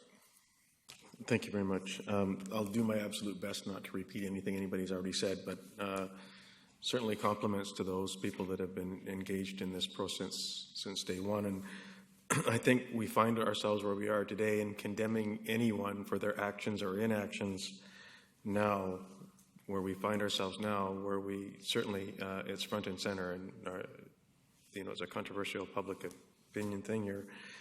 It'd be counterproductive for us to condemn anything or anybody that, because I think there's a huge amount of compassion for what's taken place, and whether it's the system or somebody else's responsibility or some higher authority, and now the December the 9th date gives all of the permissions and so on. That's terrific. That I don't disagree with the fact that $350 a day, 57 for security seems excessive when you think $10,000 a month. We should be able to execute a pretty swift exercise in identifying an indoor location that provides safety and security to the volunteers 24/7, to the people that are using the site, and so on and so forth. So I think it behooves us not to invest that money more wisely than we've invested it, rightly or wrongly, in how we're dealing with this. And so I would like us not to be in a position now. We know that it's a crisis. We know that it's urgent. And we know that we have to act and act responsibly. And so here we are. And the no further action, I have some thoughts. And I would just like to ask the question, when we think of 526 Wentworth, clearly that's an indoor location. I don't know if there's a neighborhood agreement and all those other things that have to be addressed. But I sort of have to ask the question, if we all have the best intentions and we have clearly available funding because we're spending it today and tomorrow and the day after, why would we not work as closely as we possibly can and swiftly and urgently in this crisis to place this at 526 Wentworth as swiftly as possible? And when I read the no further action recommendation, and it indicates until such time as the Vancouver Island Health Authority has established an overdose prevention site, and not from a position of put my heel on your throat to say get going, but to try to have at least an end goal objective to say by this date, which would put some pressure on all of the parties to work collectively to come to the quickest resolution possible to put it in a more appropriate, indoor, safe, warm location. So I have to ask the question, what has established an overdose prevention site until such time? Like, how, is that days, weeks, months? Because I would hope that the investment that's been made, the resources that are being invested, the volunteers that are coming at some point in time, the generosity of the community's volunteers are going to, okay, guys, come on. Like, we've sort of bailed you out here. Like, who's going to pick the ball up here and who's going to get going with this? And we expect us, you, Dr. Hasselbeck, we're expected to make this decision to provide safety to our city. And that's everybody. So is there a date? Is there a time? With permission, may Dr. Hasselbeck come and answer that question? Is that... Council have any issue with that? Dr. Hasselbeck, please. Thank you, by the way, for coming. Your Worship, members of council, and through your worship, I probably could have said something. I know our staff are moving as quickly as they possibly can. Within the letter from Dr. Carr, which is in your package, it says mid-January. I'm also sensitive to the fact that sometimes bureaucracies can't work as quickly. And what I've been saying, and will continue to say publicly, is probably in the range of 2 weeks is what we'd really like. 6 weeks if we run into problems. And, I don't think we can foresee at that point in time. Biggest issue has been the identification of location. That's been done. We are moving forward. We know some of the things that need to be done. There are contracts that need to be signed. There are arrangements to be made. And there is some bureaucracy behind this that has to happen. That will happen as expeditiously as possible. That's all I can promise you. Thank you. If I might just thank you. I don't know if anybody else wants to address Dr. Hasselbeck or anything while he's here. I wanted to clarify a couple of things. We keep hearing the reference to Vancouver Island Health Authority having the authority to authorize other sites, such as the pop-up site. I don't believe that Vancouver Island Health Authority has any authority to do that. They're operating under two simultaneous processes. One, of course, is the application of and to the federal government for a safe consumption site, and the other one is they're under order by the minister to introduce and set up an overdose prevention site, at least one in our community. So through your worship, and thank you, you're correct. I cannot understand the terminology authorization or permitting.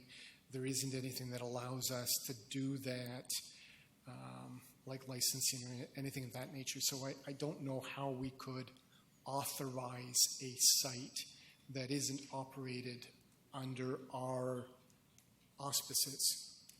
Is it possible to embrace and incorporate this in? I don't think we've really looked at that at this point. I think that we've been looking for something that's more sustainable. At the moment, it's volunteer-driven, volunteer-run, and I think that we all owe some gratitude and respect to those people that have been out there. But there's going to be a limit to how far they can go. So I'm not sure we can authorize, and I can't think of a way that would occur under our existing legislation, ministerial order, or under the Respect for Communities Act. Thank you. May I follow up? Councillor Bestwick. Sorry to bring you back. So if you could please help me. We have a temporary site that's unauthorized, if you will, by Island Health. But if we relocate it to your suggested or potentially suggested 526 Wentworth as a temporary site in the interim to finding a permanent site, would you authorize your choice of a temporary indoor designated site? Thank you. Through your worship, there are still some issues. Now, if that was a relocation, and I guess I'd be speculating at this point, could we do it? I don't think there's anything precluding us not taking a look at that. What I can't do is stand up here in front of you and say, yeah, we can do that. What I do know is that there are some things that are going to happen quickly, and you'll get a solution. But moving it there, operating it from there, I honestly don't know if we could still do that. Staffing is our big issue. Thank you. And without getting into sort of that tete-a-tete debate, but I understood in your presentation that you indicated that 526 Wentworth Street is, and this is urgent, this is a crisis, and 526 Wentworth Street is a potential temporary relocation. Did I misunderstand that? Sorry. And through your worship, this is where we get into this differential between the overdose prevention site as directed under the ministerial order, which is a provincial action, which is probably, which is not in keeping with the Respect for Communities Act. Okay, but it is a provincial direction. It is on the health authority specifically. It is not designed to be a long-term supervised consumption site. That would be a permanent location. So Right. when we talk about interim, temporary, those terminologies, it is about something under the ministerial order referred to as an overdose prevention site. Thank you. So is it fair for me to assume that that's what we would be attempting to do, is a provincial ministerial order temporary site until such time as we establish the permanent site, which may or may not be at the temporary site? I understood you correctly, yes. So I would really strongly encourage us, and just to go back to where I was trying to, I really wish for it not to be, if you will, outdoors. I really wish for it not to be in a parking lot. I really wish for it, for everybody's best interest, to be in an indoor facility, even if it's temporary. And what I just heard you say is we can do that. You can do that under the provincial December the 9th provincial ministerial order. So if that's what we need to do as quickly and swiftly as we possibly can, so that the city can provide whatever the licenses we need to do, or the temporary this is or temporary that's, or move a negotiation quicker on a occupancy or whatever it might look like, then that's where we, I think, can help facilitate to the greater good of the community, the entire community. And that's what I hope that this will do. Like, I hope that this will do that as swiftly as possible. So if I hear you say that within days or only a couple of weeks, I don't want to put words in your mouth or paraphrase for you, that we can assume that the authorities, city, yourself, and others are going to make this happen in 10 to 14 days, 7 to 14 days, by the end of January, whatever you were saying. I mean, it's all over. It's kind of in there. We need to, because it's a crisis. This is urgent. We can't mess around. Thank you, Councillor Bestwick, and through your worship. That's why I say we're moving as quickly as possible within Island Health. We've talked about weeks. There are things, and they are logistical things. I'm not trying to solve them myself. Okay, there's some hiring that needs to be done. As I say, there may be contracts, there may be agreements that need to be sorted out. That can be done fairly quickly, and we certainly know from our colleagues in Victoria that took some time. But I do think that since it's an Island Health site, we're actually not asking the city for permitting. It's an extension of existing services. I'm not sure that we need to come back to the city from an Island Health perspective to actually ask for more for the establishment of the overdose prevention site at 526 Wentworth. We definitely will for the long-term solution, okay, of a supervised consumption site. Thank you. Thank you very much. So I'm finished with Dr. Hasselbeck, but I might have a question for staff.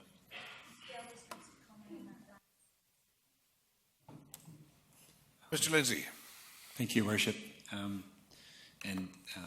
Thank you for making that point, Dr. Hasselbeck. This is something that I had noted here that I wanted to speak to, because I'd heard Council talk about the issue of consultation and engagement throughout this discussion, and I think it's important to understand that as VHA moves towards siting of a temporary overdose prevention service, they're really operating under that provincial ministerial order, and as such, there's really no role that the city plays in the siting of that service. So if there's any amount of engagement, consultation, notification that's to be done about that service, that would be up to VHA to make those decisions.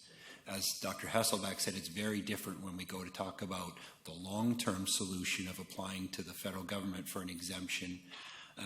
At that point, it's very clear that the Respectful Communities Act puts a long list, the current Respectful Communities Act puts a very long list in front of you of things that you need to achieve in order to get exemption. One of those is approval of or support on principle of local government, and that there's a consultation process that occurs. So very different processes. I wanted to make sure that the community understood and the expectation around notification and consultation.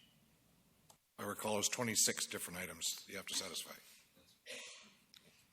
Councillor Yoakum.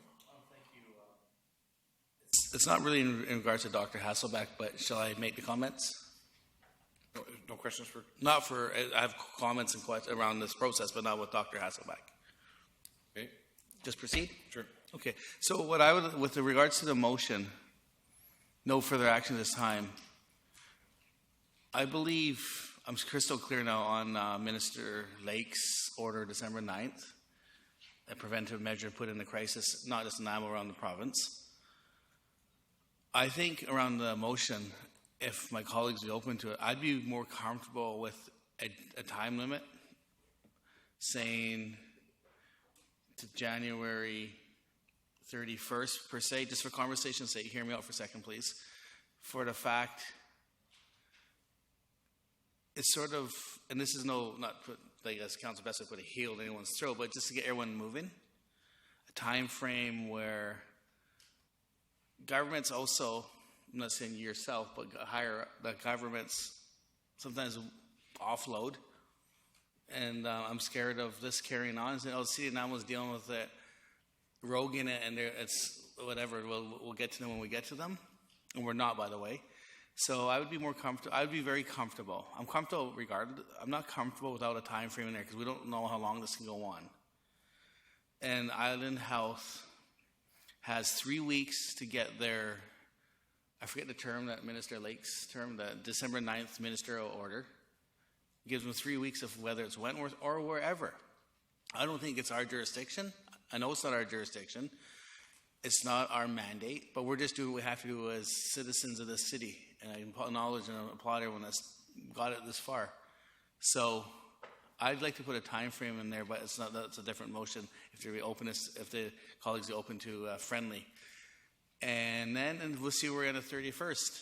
See where we are, and get it into the hands that should be doing this. Thank you. Mr. Lindsay? Your Worship? Yes, I was just wondering if Councillor Yoakum's friendly amendment could be dealt with. So you got a friendly amendment.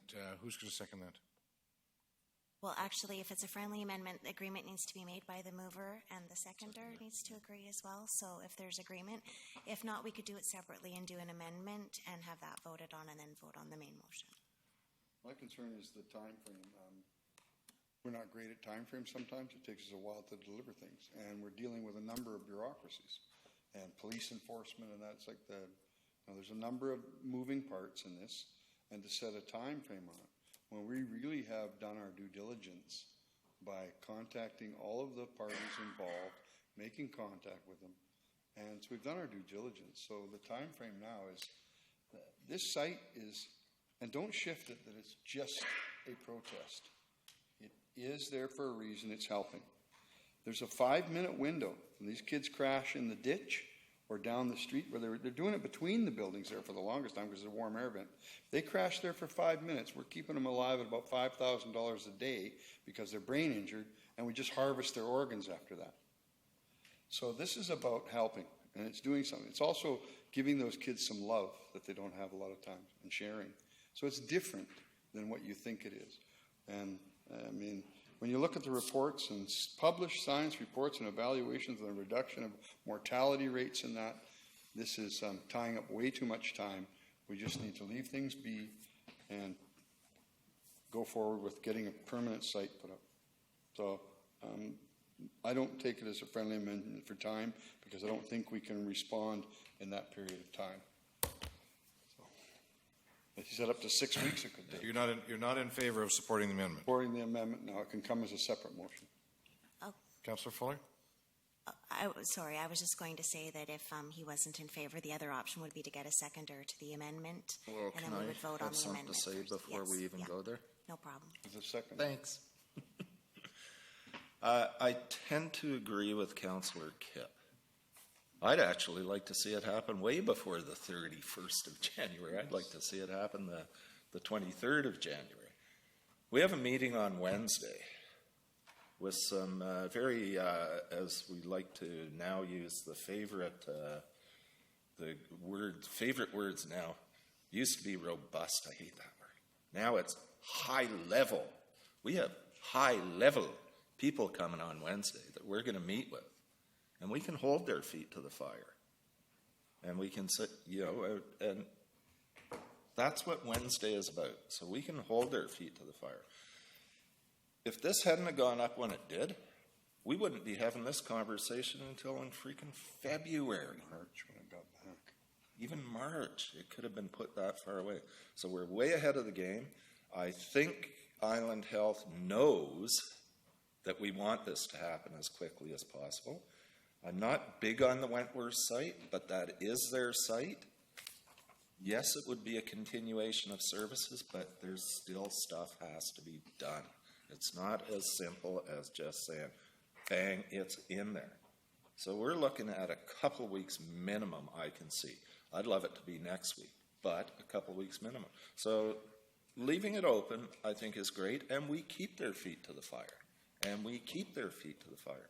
And if we don't get any satisfaction on Wednesday, we meet again on Friday, or we meet again next Wednesday, and we keep their feet to the fire. And we work with them to get this done. And when it comes to a permanent site, we work with them to get it done. Don't think just because they own that property and have a continuation of service that the Nanaimo Old City Association is not going to want some input in on this, because they will. And then you could see this escalate even further. So we need to get behind VHA's recommendations, help them. We keep pushing them. So I like the motion the way it is. I respect the reason for all this. I get it. But if heat of fire is March will come around, and I want to ensure Island House entrenched into this and make it, it's their responsibility. And it is their responsibility right now. And I'm disappointed we're here right now. And I work with many provincial bureaucrats in a different line of work, but deal with different ministry, and offloading is very common. And taking time is very common, unfortunately. And I think the December 9th Minister Lakes ministerial, whatever term we called it, whether it's Wentworth or whatever, that's Island House business. It has to go through our rules and community stuff where people approve and whatnot. But that would be their debates and their conversations and their town halls. So I'm going to support the motion regardless, but nevertheless, I was hoping for a time frame, because when March kicks around, they'll be closer. But you know what? We'll be close. We'll be close. We're close. We're close. And I guarantee you, my top dollar, March comes around, we're still wondering where Terry Lake's temporary location is going to be. And then still, it's not sanctioned and it's not authorized. And it was doing great work. But I think down the road, if the more this goes on, we are carrying a little bit more. Don't get too far into that, but I think it has to be in their hands. Thank you very much. Are there any other questions for Dr. Hasselbeck? Thank you, sir. Ms. Gurry, you were chimed in. Thank you, Worship. Just if Councillor Yocum would like his motion to be amended, he would need a seconder. We would vote on his motion. If it passes or fails, we would then vote on the main motion. So let's just stay the course here right now, which is the motion that's on the floor, and that we will ask for any additional motions after. Yeah. There's a motion on the floor. It's been moved and seconded. Yeah, it's not a friendly amendment. It's an amendment to that main motion. So it needs to be voted on first if it's been seconded, and then vote pass or fail. We would then vote on the main motion. If it passes, the amendment passes, we would vote on the main motion as amended. If the amendment fails, we would just vote on the main motion as it stood. So the mover and seconders have not agreed to the amendment, to the friendly amendment. It's a motion. His amendment, he's requested it friendly. We've turned him down. Now he comes forward with a motion to amend. Unfriendly. Okay, motion. And you're going to second it. Okay. So, discussion on the motion, on the amendment. Would you like me to let you know what you're voting on, Your Worship? Thank you. It's that council confirm that it is no further action. And there's part 1 and part 2 to that. 1, confirm that it is satisfied that staff have taken the necessary steps to minimize the risk to the corporation and the general public from the operation of unauthorized and unregulated pop-up site, and by doing their due diligence. And 2, direct staff to take no further action with respect to the unauthorized pop-up site at 455 Wallace Street until January 3rd, 2017, when the Vancouver Island Health Authority has established an overdose prevention site. So it's just setting in the date there, if that's correct, Councillor Yocum? Up to January 31st. I'm going to... On or before January 31st? I'm just going to jump in and recommend that you don't make... Is it your intention that the January 31st deadline is contingent, or there's a condition that VHA has established an overdose prevention site? Because it may not. Or is it you want it there to January 31st, and they may or may not establish one before or after? What are you going to do if they haven't and January 31st runs around? bridge when we get there. I don't want to give it 10 right now because if I say, oh, it's just to, it'll be maybe not be taken full-heartedly. So let's cross that bridge when we get there. And then if, say, January 31st comes down, there's no movement by Terry Lakes Ministerial Temporary, wherever location, then the ball's in their court. And we've done our diligence. We say to the public, we've gone this far. So Island Health has almost a month to step up. That's my intent. Pretty clear. Thank you. Councillor Hong. Thank you. I just wanted to explain why I seconded and I support Councillor Yoakum's motion. It's because I believe timelines are important. Not only do I want to say that I want to hold Island Health by the feet for this Wednesday's meeting, but I want to hold us by the feet as well. I want the city, I want the people of Nanaimo to know that this is an important issue, that we're making this a priority, and we're actually going to try to put some resources into this to help VHA or whoever we need to do to get this done. So, like Councillor Fuller said, if this Wednesday meeting doesn't work, I don't want to come back in February or March. We're not putting any pressure on them. So having a date on here for us to shoot towards will give us and staff more incentive to call a meeting for the Friday and then the next Monday so we can actually get some work done so we know, and the volunteers and the people of Nanaimo that care about this issue can keep emailing us. I want them to email us because they know that is an important subject, and if they know that January 31st is looming, I want them to send us, hey, what are you idiots down there doing? Get on with it. And we should have an answer for these people because this is an important topic. So I have no problem with a date, a time frame, and a timeline. Thank you. Yep. Councillor Bestwick. I think I have to be quick. We need to insist enforcement to those in the jurisdiction that's responsible for this. And, we have our role to play in this, and we have to insist that, and what I heard tonight from the presenter is that within days or weeks at the outside, there should be a resolution. Okay, good. I've heard Councillors Fuller and Councillor Kipp say, well, I hope it's sooner rather than later. Everybody does. So, but I'd rather it not be later, and if we don't put any restrictions or timelines or enforcements in place to say, come on, then the likelihood or the potential is that it does extend beyond that period of time. I don't know what the meeting is on Wednesday that we're making reference to, but I certainly hope that there's a resolution at that meeting. And it may be even more compelling after what we do tonight to say you've got 2 weeks or just January 31st. So there may be a greater compelling argument between now and Wednesday. Hey, council's given a direction that we have to resolve this matter on or before January 31st. What are we going to do on February the 1st? I don't know, but to the point, hopefully we don't have to deal with that. Hopefully we don't have to deal with that. Councillor Kipp. Well, April 2015 was the first time the doctor came to us and talked to us about fentanyl. So if you're talking about a date, yeah, we've done nothing. And putting a date on it now, to me, is just the opposite. We're telling them we're going to stay open on this unsanctioned site as long as it takes you to get your crap together. That's what I'm saying.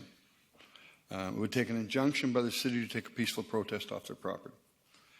So from my perspective, the date, November 3rd, we went to our committee once already, and the committee couldn't send it back. And then on the 21st, we asked for a report. And then now the 19th, the report came out when the meeting we didn't have.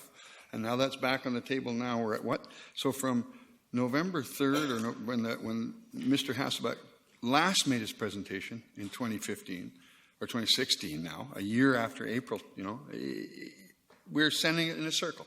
All excited to send it to a committee that does not exist yet. This is unreal. This is such a process. So I don't agree with the date.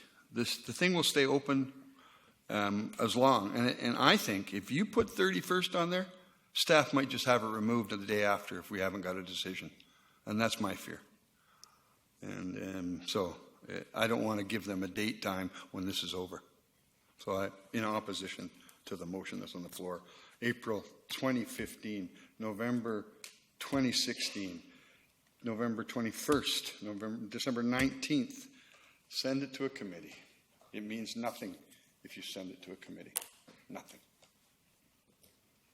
Yep. Ms. Sammer.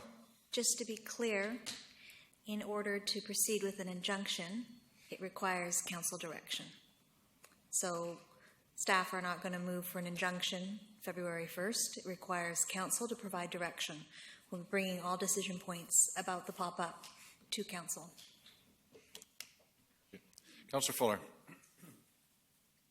I hate to say it, but I don't trust staff.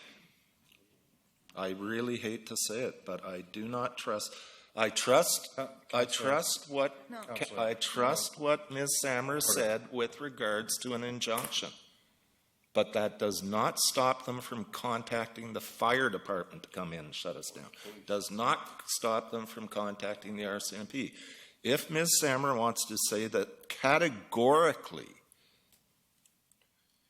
the city will not move forward with any removal options without council, then I can agree with that. But just the word that an injunction takes time and would have council, I just can't go with that because I've seen too many weird things in my lifetime in this city happen. You know, and it's not that I don't really distrust staff, but it gives them the option to do something. It's not about trust. It gives them the option. You put that 31st date there, that gives them the option to bring in the fire department, bring in the police, demand that it be shut down because of illegal activity. That's what a date like that does. I trust Mr. Hasselback when he says they're going to move forward as quickly as possible. And we keep them to doing that through the press. You know, I have a great deal of respect for our current staff. I do. But they're working from a different angle. And, you know, I'm not going to support the 31st. If it passes, it passes. If it does come down to something weird happening on the 1st of February, you can guarantee I'll be there and I'll get another frickin' fine that I won't pay. I'll challenge that one too. And I'll have better evidence than the city when I challenge it. And I'll still not pay because I've seen the way the judicial process works, unfortunately. And I'm really sorry that I feel that way. But if on the 1st of February someone dies because that is not there, I couldn't live with myself. And every time I come in here, and just in setting this up, I'm putting my health at risk to save lives. And my health is getting worse and worse every minute, which is why after this council meeting, I will not be going in camera again because I have to get home. The stress is just getting too much, and it's around certain issues. It's not around being on council. I love being on council. I love the way this city has gone in the last 2 years. This city has accomplished more in 2 years than I've seen accomplished in the last 20. And it's fantastic. And like I say, we've got some great staff pushing it forward. We've got great councillors pushing it forward. But you can see how passionate I am about this. And, you know, I'm sorry if I've said some things that I do regret saying. But that, unfortunately, is how I feel at this point in time. I won't support it. The rest of you can. Don't care. Thank you. Mr. McCrae. Don't do dueling switches. Sorry, okay. Just making sure I got this correct. Thank you, Your Worship. First of all, to start off, Your Worship, as the Chief Operations Officer, I'm responsible for the fire department, by law enforcement, security, the municipality, full stop. My previous career before joining municipal government was I was a youth probation officer in charge of high-risk street youth that were entrenched in narcotics, Most of the time, my role was placing them in independent placement programs such as camp trapping, other programs that would assist youth to try and work through a lot of these addiction issues. So I'm very well aware of the issue that Councillor Fuller is referring to. My struggle a bit is the trust with staff, as Ms. Sammers indicated. We can't move forward on anything without Council's express approval for an injunction. And being is the fact that I'm in charge of the fire department and bylaw services and any enforcement action per se on this, along with Mr. Lindsay for any building enforcement from my end, we would not be moving forward on any enforcement, full stop. This is a matter that is in front of the body of council, and as such, I take my direction from Ms. Samra as well as the body of council. If this matter did not conclude by any date, put any date in the air, this matter would come back before council for further review and further direction, as I do take my direction from this body. Thank you. Ms. Curry. Thank you, Your Worship. I just wanted to provide some better wording that Mr. Lindsay gave to me, and it's basically just the same motion we had, but initially, but at the end, add or January 31st, whichever comes first, instead of the wording that I had originally used, just to make it simpler and keep it more with the main motion. So it would read the last number 2 in C, under no further action, would read direct staff to take no further action with respect to the unauthorized pop-up site at 455 Wallace Street until such time that the Vancouver Island Health Authority has established an overdose prevention site, or January 31st, whichever comes first. So if Councillor Yoakum and Hong are agreeable to that change, it just keeps it simpler. Thank you. Thank you. Councillor Thorpe. Thank you, Your Worship. I just want to quickly state that some time ago now, quite a while ago now, I tried to explain my reasons for not supporting the original motion, and those still stand. I respect the views of others, but I have my own feelings, and for that same reason, I will not support the new or amended motion. Thank you. Thank you. One more speaker, that'll be myself, and that is I can't support it either with the date on it. Who are we to suggest that we can give some sort of a timeline to Island Health? They're already under a ministerial order. It doesn't get any bigger than that. They've been ordered to do this. So the best thing we can do is meet with them every single day, if we have to, until they get theirs done. That's what we need to do, not by putting timelines on them about what we're going to do with this one. We need to help them get their process together. If there's a site where there's a good neighbor agreement in place, then we need to help them work through that. If there's community consultation that needs to take place at a certain site, we need to help them with that. We need to get on helping them rather than hindering them. So I can't support this as it stands right now. Thank you. Councillor Yoakum. Thank you. I don't think my time frame has anything to do with let's be crystal clear. It's not about being not collaborative. It's not about helping people, not wanting to help people. Nowhere in my date did I say any of that. Whatever you're suggesting. I think I started about an hour ago saying we're going to be collaborative, work with Dr. Hasselback, his executive, Chairman Hubbard and crew, and we'll get this done. A time frame is a time frame. Otherwise, it could run on forever. It's safeguarding the city dynamo of a jurisdiction that's not our responsibility. We're doing the good stuff, and people working this, absolutely. Okay? So I'll be crystal clear, not once is it, so don't try to misinterpret it as not trying to be collaborative. It's about safeguarding the city of a jurisdiction that's not ours, it's Island Health, and Island Health will definitely work with Ms. Sammer and the staff to get this done. So that's why the date was put forward. Thank you. Okay, I said I was going to call the question. Do you have any new information, Councillor Beswick? Well, I'd prefer that the conversation come to a conclusion as well. But when we speak to crisis and we speak to urgency and we speak to deaths, this is life and death.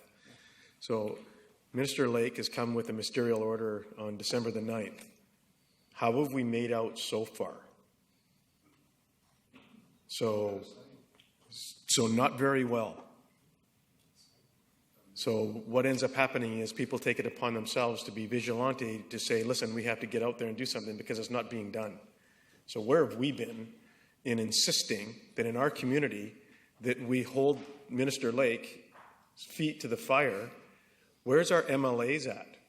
Where are they at? Where's Mr. Krogh? Where's Mr. whomever in this? So when we want to talk about provincial orders and who's ever got the highest hand in all of this stuff, this isn't even our role and responsibility, frankly. So if we don't take some affirmative action and put some timelines and dates and acknowledge the work that the people have done so far, I don't even want to talk. I said it earlier. There's no point in condemning anybody here. What everybody's doing is they've been trying to do the best that they could in the moment that they had. Now we're sitting here in this crisis that we better fix. And so if that means suggesting to the higher authority, fix it. Tell us what we need to do, what role we need to play in this. It shouldn't be going upwards. It shouldn't be us going up saying, fix it. They should be fixing it. So that's what this is. So now we have a bunch of volunteers, fantastic volunteers, fixing it. Well, we're spending $10,000 a month on security in a washroom.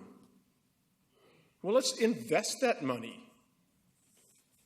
in a location that works tomorrow on the December 9th ministerial order of the high upper level and the highest hand. Let's do it tomorrow. Let's get on it tomorrow. And stay at the table until it gets done. And pick up the phones and start phoning every place that we need to phone to say, is your space available? Fax over the lease. Come on. So if we can't get this done by January 31st, shame on us. Shame on us. So I will be voting in favor of the date. Thank you. Thank you. Okay, I'm going to call the question. All those in favor? Opposed? Show Councillors Fuller, Councillor Kipp, Councillor Thorpe, Councillor Pratt, and Mayor McKay opposed. Motion fails.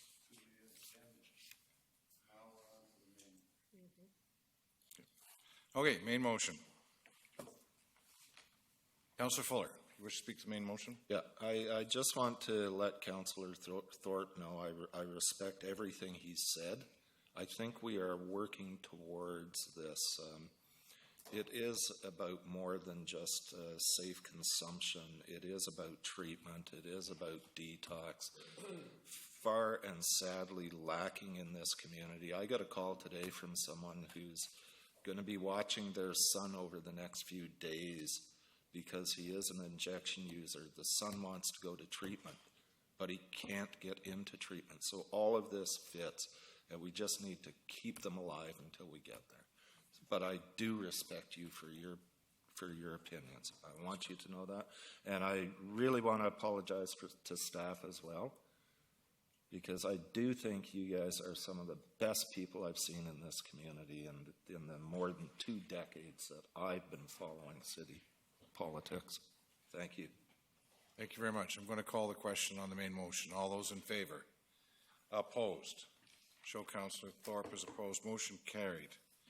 So before we move on to 1 and 2, are there any other, I heard some discussion from council on other items with respect to the pop-up site.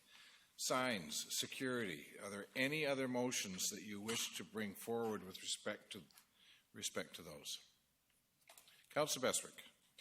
I would like to ask the question, what other sites within the immediate core area have been identified as potential available sites beyond 526 Windward, if at all? I believe at your meeting on Wednesday, VHA will present those to you. They're the ones that are identifying the sites. So are we working with the authorities to identify a site, or are we just waiting to hear what sites they've identified? They had some discussion with us about potential sites and their preferred sites. They haven't communicated formally that list, and I would imagine that your meeting on Wednesday will have those locations. Talk to that. Councillor Pratt. I think staff may be confused about the question, and I think the question is, and I may be wrong about this, is Councillor Bestwick asking, are there alternative sites for the pop-up site? Or is he talking about VHA's sites for their site? So I will answer the question. The initial conversations with VHA, September, October, November, up until December 19th, were solely about potential sites for the federal safe consumption sites. And in those conversations, 1 city property, 2 VHA properties were identified. Those were never taken back and discussed any further. Then we didn't get a chance to get to the December 19th, and a pop-up was started. Staff met with VHA last week. Dr. Hasselbach was there, as well as other representatives. They indicated they had a preference for a city property and a VHA property. We discussed that. Their commitment was to come back and report to staff about that. In the interim, and this is for the overdose prevention site, a third property was identified, and Mr. Hyde offered a location that currently has a methadone clinic as another potential site for the overdose prevention site. And since it's not the city of Nanaimo, but Nanaimo or VHA that is responsible for generating the sites, we immediately put them in touch with VHA and facilitated a meeting. I understand that meeting took place. And so that site is still under discussion, and we're waiting to hear, I guess this evening, Dr. Hasselbach has told us that VHA has chosen the Welland Street location as the potential one for the overdose prevention site. So that's the one that he's indicated is the one they're moving forward with over the next 4 to 6 weeks as the possibility for the overdose prevention site. That's what he presented to you tonight. That's the communication, and that's the information that we have.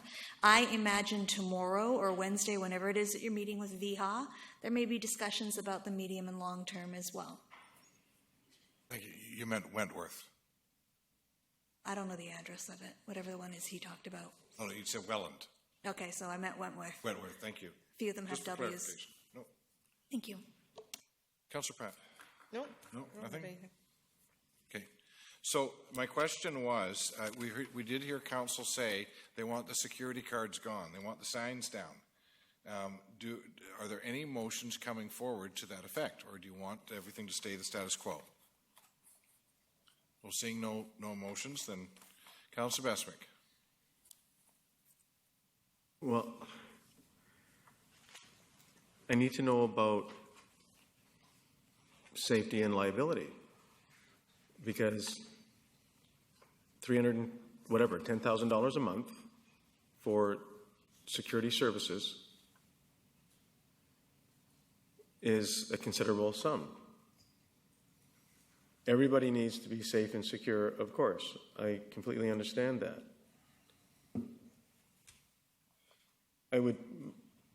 It behooves me that we're committed to spending those monies to keep people safe. Well, then there's got to be a better way to spend that money to keep people safe. And if that is a vacant office building or whatever, then I can't understand why we wouldn't want to invest $6,000 or $7,000 in renting the place so that everybody is safer without security. It doesn't make sense to me. Take it out of a parking lot and put it in a building that works. So if we can't come to some resolution on Wednesday at this high-level meeting, then it will come back next Monday on security. So it has to. If we aren't making progress by next Monday, and we've spent another $3,000 this week on security. It doesn't make sense not to be finding a location. I don't know whose job it is who should be paying for the security? Should Island Health be paying for the security? Maybe we should be invoicing Minister Lake. Let's invoice the province for it. And it's not about the money, but it gets to the point where you say, draw the line in the sand and say, you guys are going to start paying for this if you're not going to get on board. Ms. Samra. So the security guards were an interim measure awaiting council guidance. So tonight you can decide what you want to do. If you're satisfied with the level of service of RCMP, which is measured enforcement, and that their services are sufficient to meet anything that happens, then you can make a motion to direct staff not to have the security guards any longer. If over the next period a grievance or a complaint is filed, we can revisit it. But if you're satisfied with the level of policing that's offered by the RCMP to deal with issues, then you don't need to have the security guards present. Yep. Councillor Fuller. I just want to give a quick update on something that has happened up at the site. There was a potential overdose. The volunteers contacted emergency services. The person did not lose consciousness. She came in and out of it. When emergency services arrived, they told them not to administer naloxone at that point. When emergency services arrived, the ambulance administered naloxone to the person, and the person has gone with them. Had that person not been in that site, the outcome would not be what it is right now. And we don't know the outcome, but the outcome would have been one thing and one thing only if that person was by themselves. So I just thought I would update. That's why I ran out of the council chamber, was because I got that message. It's doing what we put it there to do. Thank you, Councillor Fuller. So seeing no motions coming forward, can I move on to 1 and 2? Councillor Thorpe.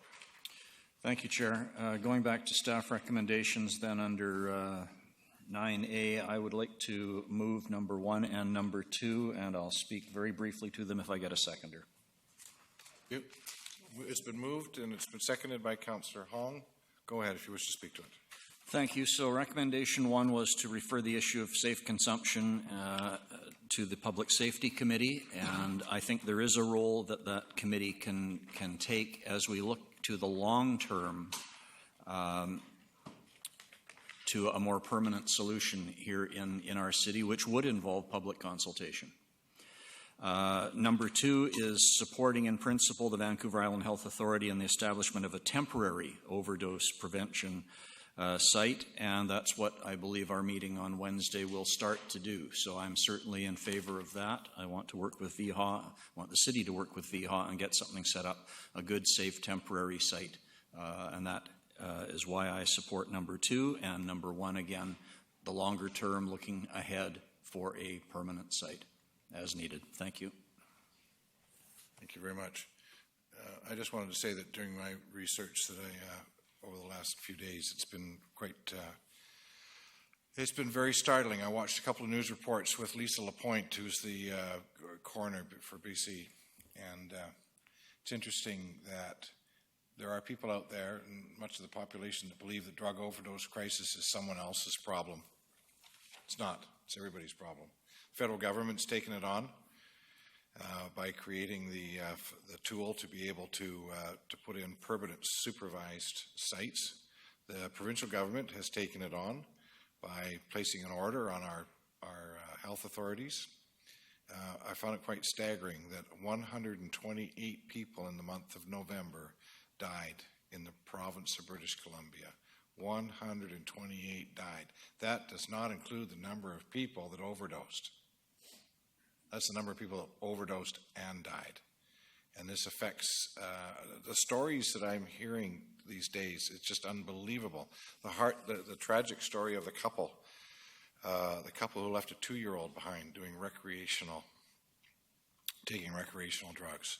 The story of the wedding night that should have been a great night in Alberta, where the two groomsmen and the groom went up to a hotel room in the middle of their celebration, and two of them died.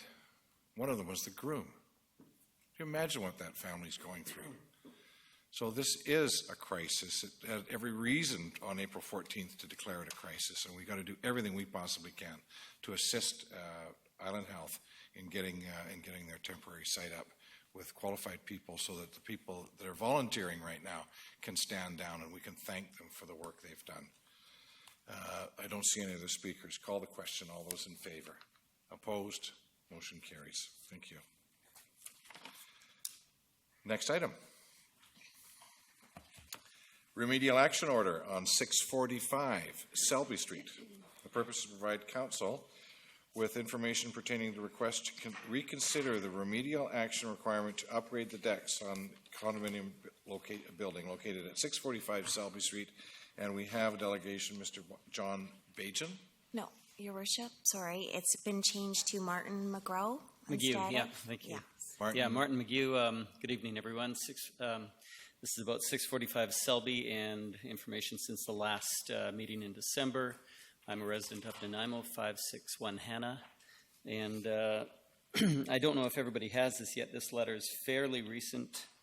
An engineer is on board, has been to the site a couple of times, and this letter is directed to Tom Weinrich, Manager of Building Inspections in Nanaimo, and it's basically outlining a plan to get this started, and work has already begun on the letter is stating what to do to shore up the balconies, and at that point in time, once that's done, then the engineer states that they would be safe for 6 months for use, and that would also provide a means by which the repairs could be completed. And I think those were the concerns that council had last time when I was here. They were concerned about people using the decks and whether or not they were safe, and so the engineer is addressing that as the first concern. And that work should be completed within 3 weeks. And do people have this letter? I don't know if you do. Yeah, okay. Yeah. Thank you. Any questions for the delegation? Seeing none. Thank you, sir. Oh, Councillor Hong. I do. Thank you. So what are you requesting of us? I'm not requesting anything. This is just, I'm just providing an update from the last meeting.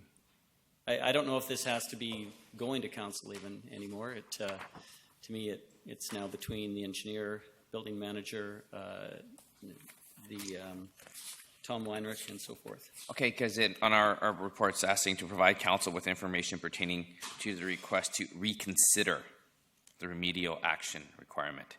So this is as far as what I've got from this, it's like you want us to reconsider that? So I'm just a little confused. You're not seem to be asking for anything. So you're still going to remove it? No, I came here at the request of Tony Bajan. Tony and John are brothers that majority holders in this building. Thank you. Ms. Gray. Thank you, Your Worship. We did receive a letter for council to reconsider, as they're allowed to under the original order. So we have to present that to council. Right. Do you understand that, sir? That we were asked to reconsider this? No, I was not aware of that. Okay. Delegation.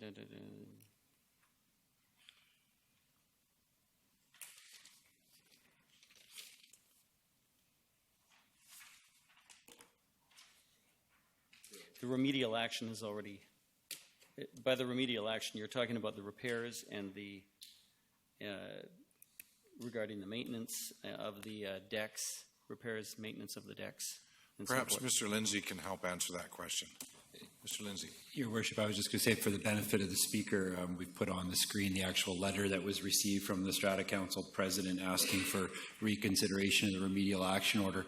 So approximately, it was last month when council actually gave that order, and under the legislation, there's a time period by which an application can be made for reconsideration. So as was mentioned by the clerk, we did receive that letter requesting reconsideration, and that's why we're here this evening. We're very happy to hear that progress is being made. The remedial action order was that there be investigation, that work be done, and that remediation occur if required. So we're happy to hear that that work's underway. Our recommendation, though, is until it's completely rectified, that the remedial action order stay in place. But again, it sounds like positive steps are being taken. Yep. Thank you, sir. Okay. No further questions. No further questions? Yep. Okay, thank you. Motion to receive the delegation. Did you have a question for Mr. Lindsay? Motion to receive the delegation. All those in favor? Very good. Thank you. All those opposed? Motion passes. Councillor Yocum. Thank you. Mr. Lindsay, so with the recommendation, so the condo people can proceed with their project and then later can come back if the work's done. Am I reading that accurately? Did I hear you accurately? I mean, sorry.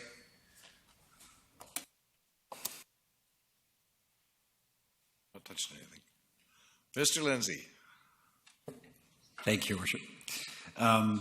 If the work's done as per the order, so if the study's completed and if it's identified that upgrades are required to the decks and that work's undergone, then there's no further action that's required by council. They've satisfied that requirement. And what I'm hearing to date is that they're working towards that. They haven't done the works yet, but they are taking steps to move in compliance with that original order. Great, thank you. So there is a staff recommendation on page 22. Move staff's recommendation. Moved by Councillor Bestwick, seconded by Councillor Pratt. Any further discussion? Seeing none, call the question. All those in favor? Opposed? Motion carries. Next item, development permit number DP 1013 at 4931 Wellington Road. Councillor Thorpe, can you take the chair? Councillor Bestwick. I would move staff's recommendation that council issue development permit DP 1013 with the following variances: increase the maximum front yard setback from 6 meters to 8.77, a proposed variance of 2.77 meters, and increase the principal building facade from 50% to 100% to be set back further than the maximum front yard setback. Seconded by Councillor Hong. Thank you. Any discussion? Call the question then. All in favor? Opposed? Carried. Thank you. Item 9D, development permit application number DP 1018 at 4125 Jinglepot Road. Purpose to prevent for council's consideration a development permit application for 2 industrial buildings at 4125 Jinglepot Road. I would so move staff's recommendation. Sorry. Councillor Bestwick moving the staff recommendation, seconded by Councillor Kipp. Any discussion? Just for purposes of the 3 bullet points. And I'll read them if you wish. If you wouldn't mind, thank you. That council issue development permit number DP 1018 at 4125 Jinglepot Road with the following variances: reduce the required front yard setback for building 1 and building 2 from 7.5 meters to 4.5 meters, reduce the required rear yard setback for building 2 from 7.5 meters to 4.5, and increase the maximum retaining wall height from 2.4 meters to 3.71 meters. Thank you, Councillor Bestwick. I am still seeing no discussion, so I will call the question. All in favor? Opposed? Carried. Thank you. Item 9E, development variance permit number DVP 298 for 3509 Pacific Edge Way. Purpose to present for council's consideration a development variance permit application to legalize the height of an existing duplex at 3509 Pacific Edge Way. And it is requested that council hear anyone wishing to speak with respect to DVP 298 at 3509 Pacific Edge Way. Is there anybody in the audience here to speak to that tonight? I'll ask for a second time and a third time. I would so move that council issue development variance permit DVP 298 at 3509 Pacific Edge Way with the following variance: increase the maximum building height from 9 meters to 9.16 meters. Seconded by Councillor Hong. Thank you. Any discussion on that motion for the staff recommendation? Seeing none, I'll call the question. All in favor? Opposed? Carried. Thank you. We're on to agenda item number 10, bylaws with no accompanying report. I have a motion that licensing and control of animals amendment bylaw 2016, number 4923.11, to provide for the collection of outstanding license fees be adopted. So moved. So moved by Councillor Bestwick, seconder. Seconded by Councillor Fuller. Thank you. Discussion? Yes, please. Councillor Bestwick. I learned that all of the monies collected from the licenses are directed to the SPCA. Is that correct? All of the license monies go to support the workings of the animal shelter. Sorry, my apologies on that then. Is that correct? It's something that we did not discuss during our two previous discussions on this subject matter, and I can't recall where I read it, but I read it and I thought, fantastic. All right. So I'd like confirmation if that is the case or not. Sorry, I see Ms. Gurry may Thank be you, able Chair. to respond. I do recall Mr. Rod Davidson saying that at our last meeting when we gave this bylaw the readings, that he did say that it went to pay for animal shelter, though I don't want to be 100% quoted, but I do recall hearing that, so I think you heard that and not read it somewhere, but that I recall that as well. I'm getting old. I can't remember if I read it or heard it. I can't remember. I'm pretty sure I read it somewhere, and if that's the case, then that's good. And apparently it's on our website right now as well. That's where I read it. Thank you, Ms. Gurry. Councillor Hong. Thank you. I think it was what Mr. Davidson said. It goes to a bylaw, the services as well, animal control services. It pays for the enforcement officers as well. Because I thought that was. So I'm just as the mover of this, I'm going to support this. I would like staff to clarify in the future, maybe next week, maybe tomorrow, where the licensing fees for this bylaw 4923.11, where the monies are allocated. Thank you. All right. Councillor Hong, you were next. No, that was it. All right. Thank you, Councillor Kipp. I believe part of the money goes towards that. This is an increase in fees, so that would mean we're going to increase the amount to the animal shelter. So I don't think it's tied directly to it. I asked the questions of what else does it provide for, and I think it is some of the animal removal, carcass removal, all of those things. And I think the dog licenses pay for way more than just dog parts. And I think other people have come forward before. The dog license pay for more than the dog costs, and I can't support the motion that's on the floor. Thank you. Ms. Gurry. Thank you, Chair. So it is on our website that it does say 100% goes back to the shelter for care and other services at the animal shelter.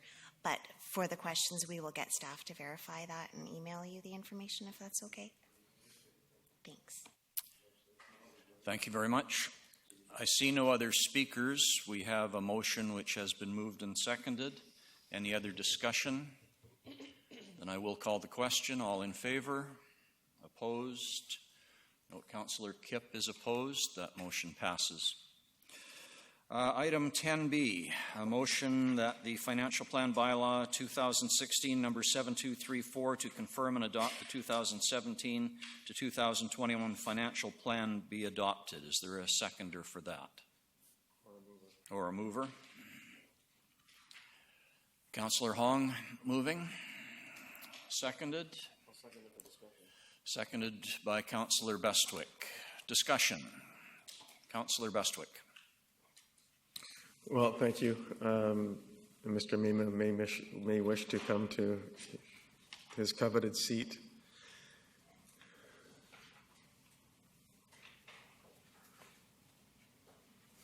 we've been engaging in some financial plan meetings, and we don't have our next one until January the 16th. Is that correct? Our Finance and Audit Committee, whatever. I didn't get the questions. If you could repeat. Sorry? If you could repeat. When is our next financial and planning committee meeting scheduled for? We had one scheduled for this Wednesday, but we moved that to the February 8th. Okay, thank you. So if we approve this tonight, do we have opportunities to amend the budget before it's submitted to the government by May 15th or 14th, or do we the very next day submit it to the government and go, too late, you approved it, no changes? So through the chair to Councillor Bestwick, this is a provisional approval, and the final that goes to the province will have to be done by May 1st of 2017. And as we did last year, you still have this open for amendments. Even after it has gone to the province, you still retain the right to amend the financial plan as and when you decide to. So, thank you. Follow up. It doesn't say on here provincial or provisional. It doesn't say that. It says Financial Plan Bylaw 2016, 2017 to 2021 to confirm and adopt. So it doesn't provide me the provisional notion. So for me, it's not provisional. When I say, yes, I approve the 2017 to 21, really for me, it's the 2017, 2018, but it doesn't suggest to me that this is provisional. So therefore, when inside this, when we discussed this at our last meeting, I had some concerns about a couple of items that were in the budget that were significant, 7 figures, that I wondered why we were collecting taxes for. But it was really just a placeholder item in the event that we might provide monies sometime from 2017 to 21. And it's the Port Theatre scenario. So I'm really confused with that single item. Okay. So through the chair, I'll give you a two-part answer. The first one is Council always retains the right to amend the financial plan. Whether we call it provisional or final, at any given time, you can amend it. And then on the item of the Port Theatre, it has no impact or effect on the 2017 property tax collection. There's no property tax that will be collected in 2017. As we said at the last meeting and explained at the last COW, this, if at all it would have any impact, it would be in 2019.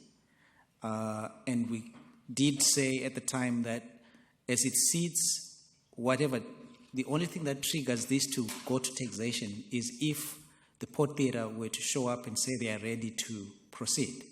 And so as it sits, there's no impact on 2017, no impact on 2018, possibly in 2019, but as we do the budgets from year to year, this keeps getting pushed forward if the information hasn't changed.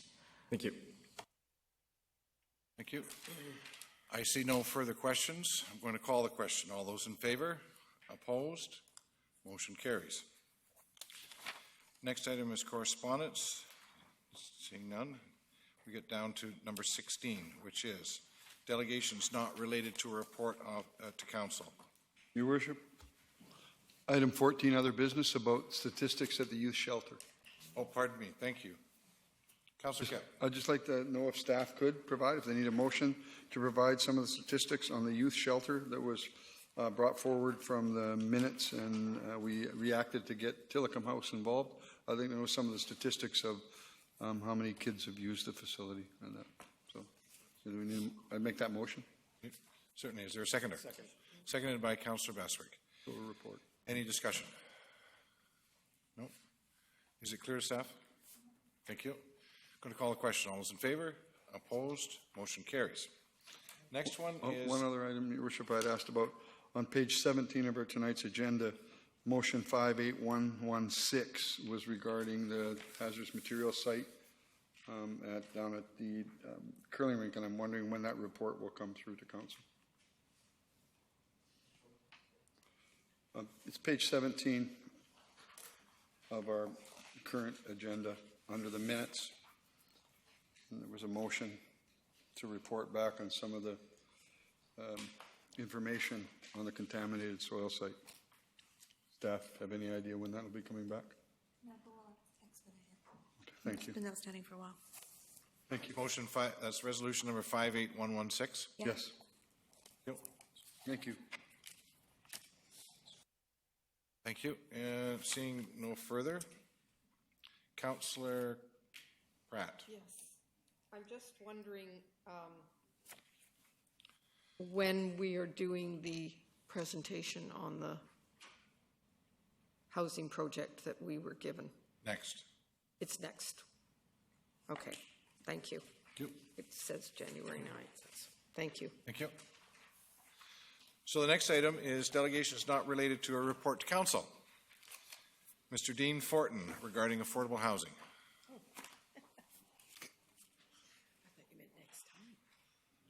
And council, thank you very much for this opportunity to speak to you.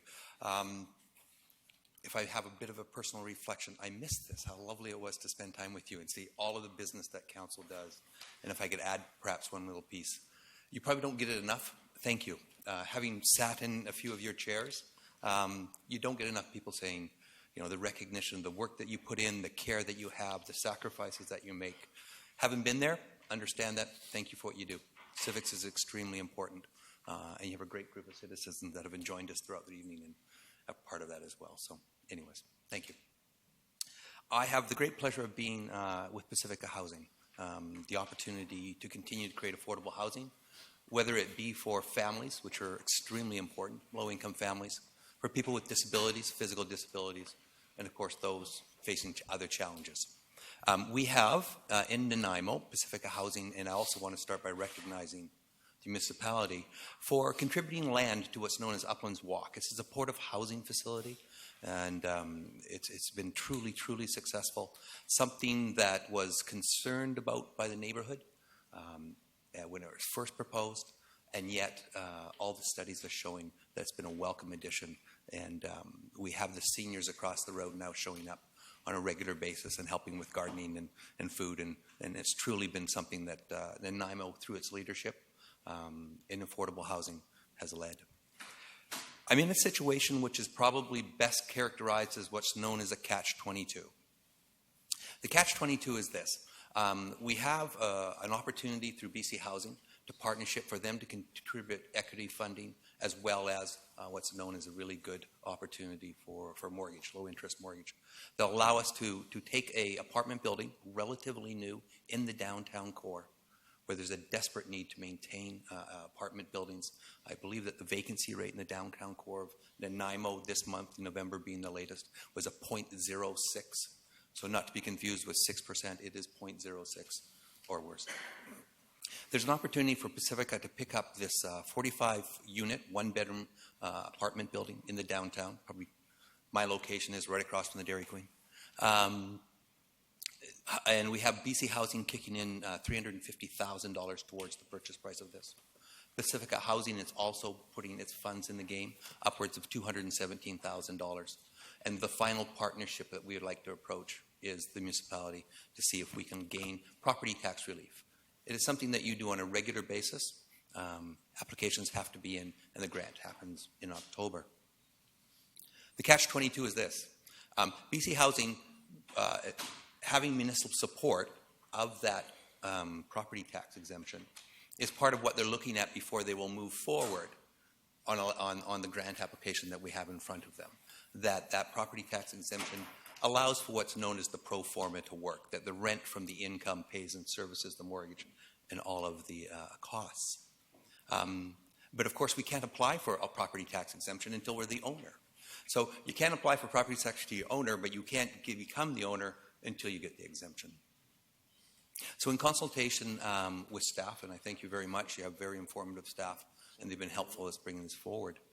The application is actually to seek a letter of comfort.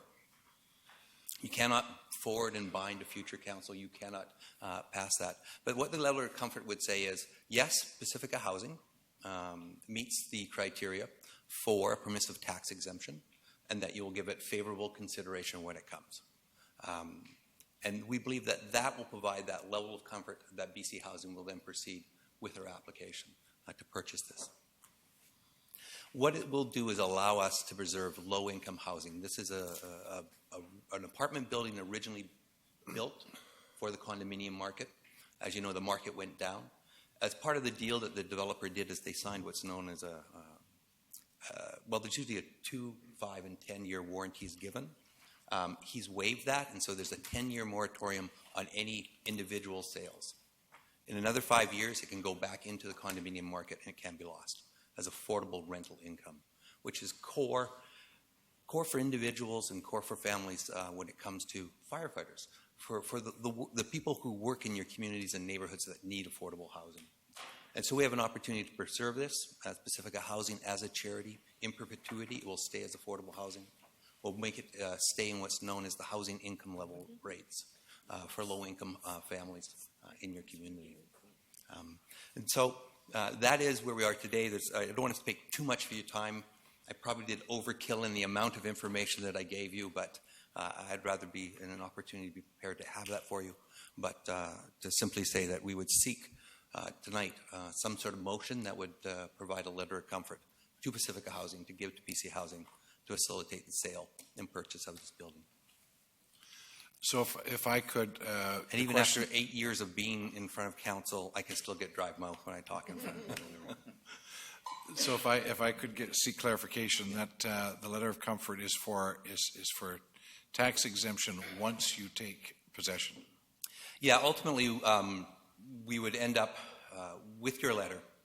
We can move forward to BC Housing. They would approve both the grant and the mortgage. That would allow us then to purchase. It's too late in the year to get tax exemption for this current year. You have to apply by last October.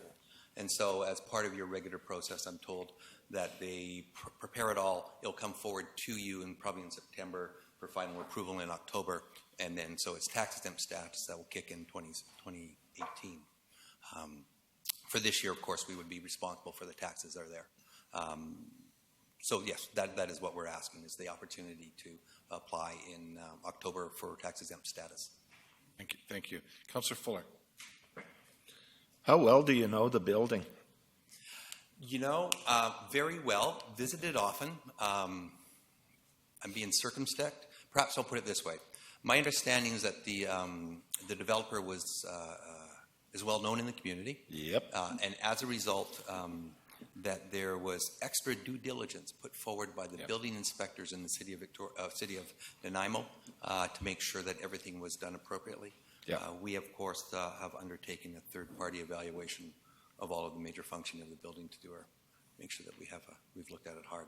Cool. You wouldn't happen to know if the bed bug and other critters that are likely to outlast humanity have been taken care of, would you? That I wouldn't know, but okay. Perhaps that's been a big issue there. I just thought you might want to be aware of it. Oh boy, I sure love that one. And yeah. Thank you. We have a bed bug sauna at the. Oh, I know. So it's something that we might be able to work and provide. Yeah, I know it's been a big issue with people that live there. I know a number of them that do, and they talk to me about it every day, and I have to say to them, what can you do? Yeah, so that's cool. And you know what? And perhaps if I could offer that as a bit of comfort, Pacifica Housing does a lot of this, and so we know what we need to do, and we're the type of landlords, well, as we say, we're more than landlords. Yeah, we're the type of people that take care of this stuff and take care of our residents. No, I'm quite happy to Thank you, Councillor. quite happy to hear that Pacifica is looking at purchasing it. Thank you very much. Thank you. Councillor Pratt. I just wanted to also say thank you very much for coming, and this was very helpful. I didn't think it was overkill at all. And I do support affordable housing, and this is a wonderful opportunity for Pacifica to provide more housing here in Nanaimo, and it's something we've been talking about and that we need. And so I'm fully in support of your request to have a letter, and I'd be happy to make a motion to that effect when the time comes. Thank you. As you can tell, I tried to structure saying, if someone wanted to make a motion, this is what it would say, having been in your seat a few times myself. Thank you. Councillor Beswick. Thank you. Thanks, Dean. Having been in our seat a few times, you would have received the same education that we have received, that we shouldn't do things on the fly. But that being said, is this building of 45 units? What's the vacancy rate in there now? I believe it's full. It's full? It is one of those ones that, as you say, you have a major challenge in Nanaimo around vacancy, preserving stock that you have, in this case, actually creating affordable housing. The rents will be lowered. It will be, then becomes an income test for those to make sure that we meet the criteria. Thank you. As a follow-up, that was going to be my next question. So the people that are there now, should this proceed, will be the beneficiary because their rent's going to go down? Yes, that is correct. That would be the beneficiary of that. The interesting thing is the Residential Tenancy Act, you can't, well, okay.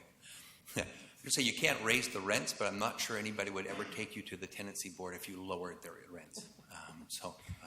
A new owner can raise the rents within a reason, whatever it is, 6 months or so. Yeah, you can annually raise the rents, and then this. Well, the interesting thing is, for a for-profit person, they can raise the rents 3.7% this year, which is happening.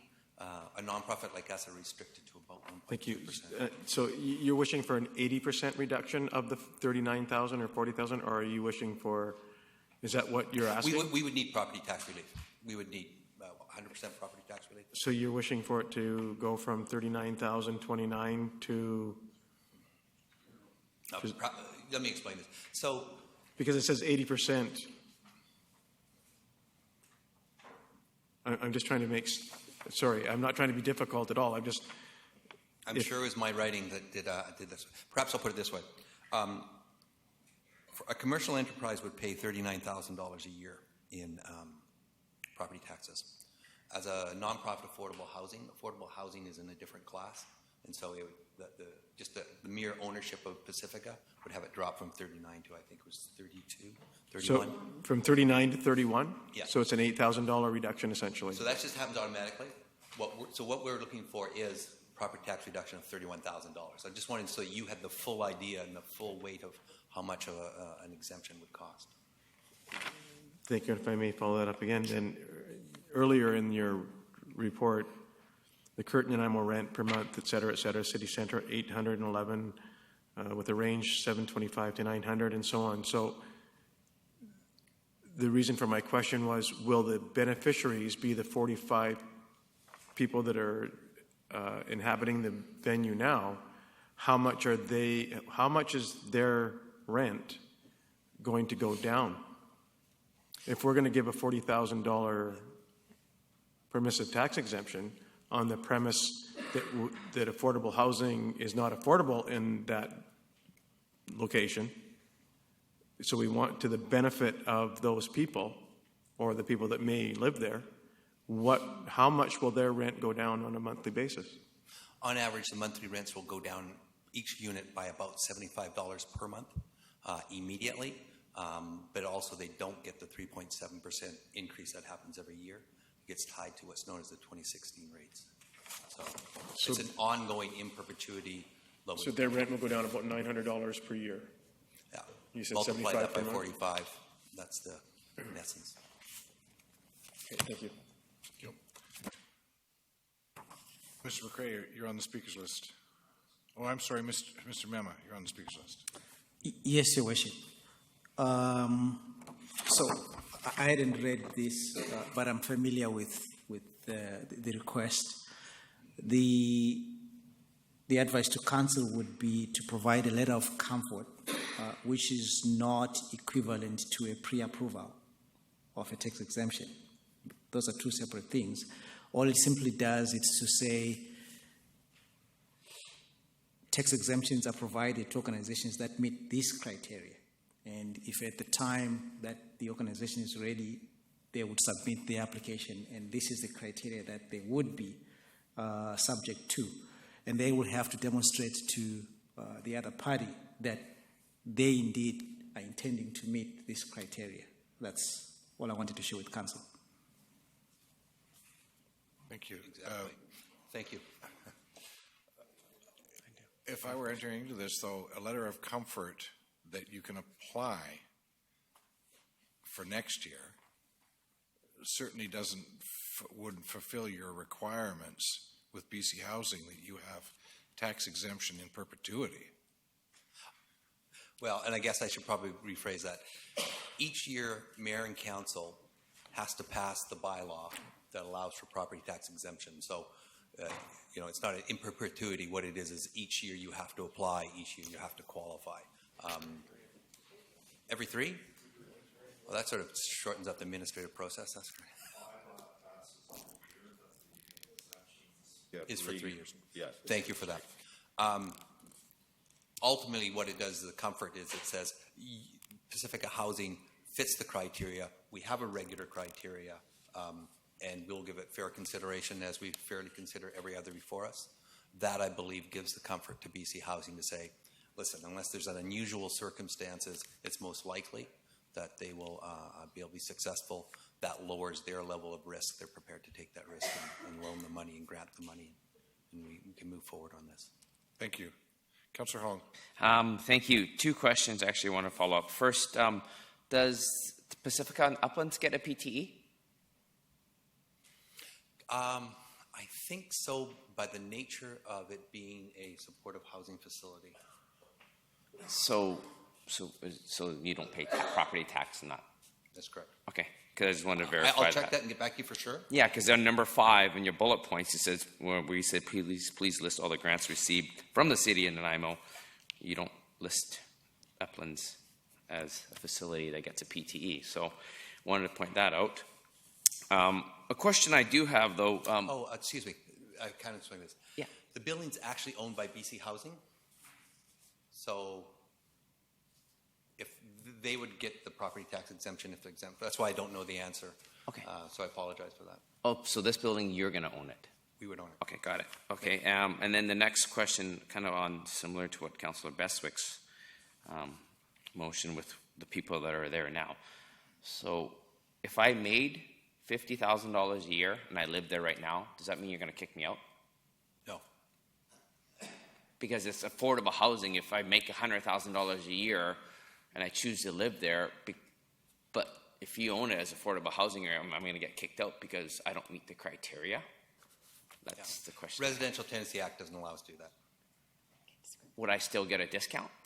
Or am I paying full? Because if the government isn't giving you half, so let's just, for example, half those people live there, make over $50,000 a year, and this criteria seems like it's a 1-bedroom, the HILs are $31,500. So if half those people make more than the limit, would BC Housing not then give you half the rent? Because they can say, well, if these people make too much money and they don't qualify, so where do you fit in? Like, my question is, are you going to boot everybody out? No. And then, because if they make too much money, if they don't qualify, that's just a question I have.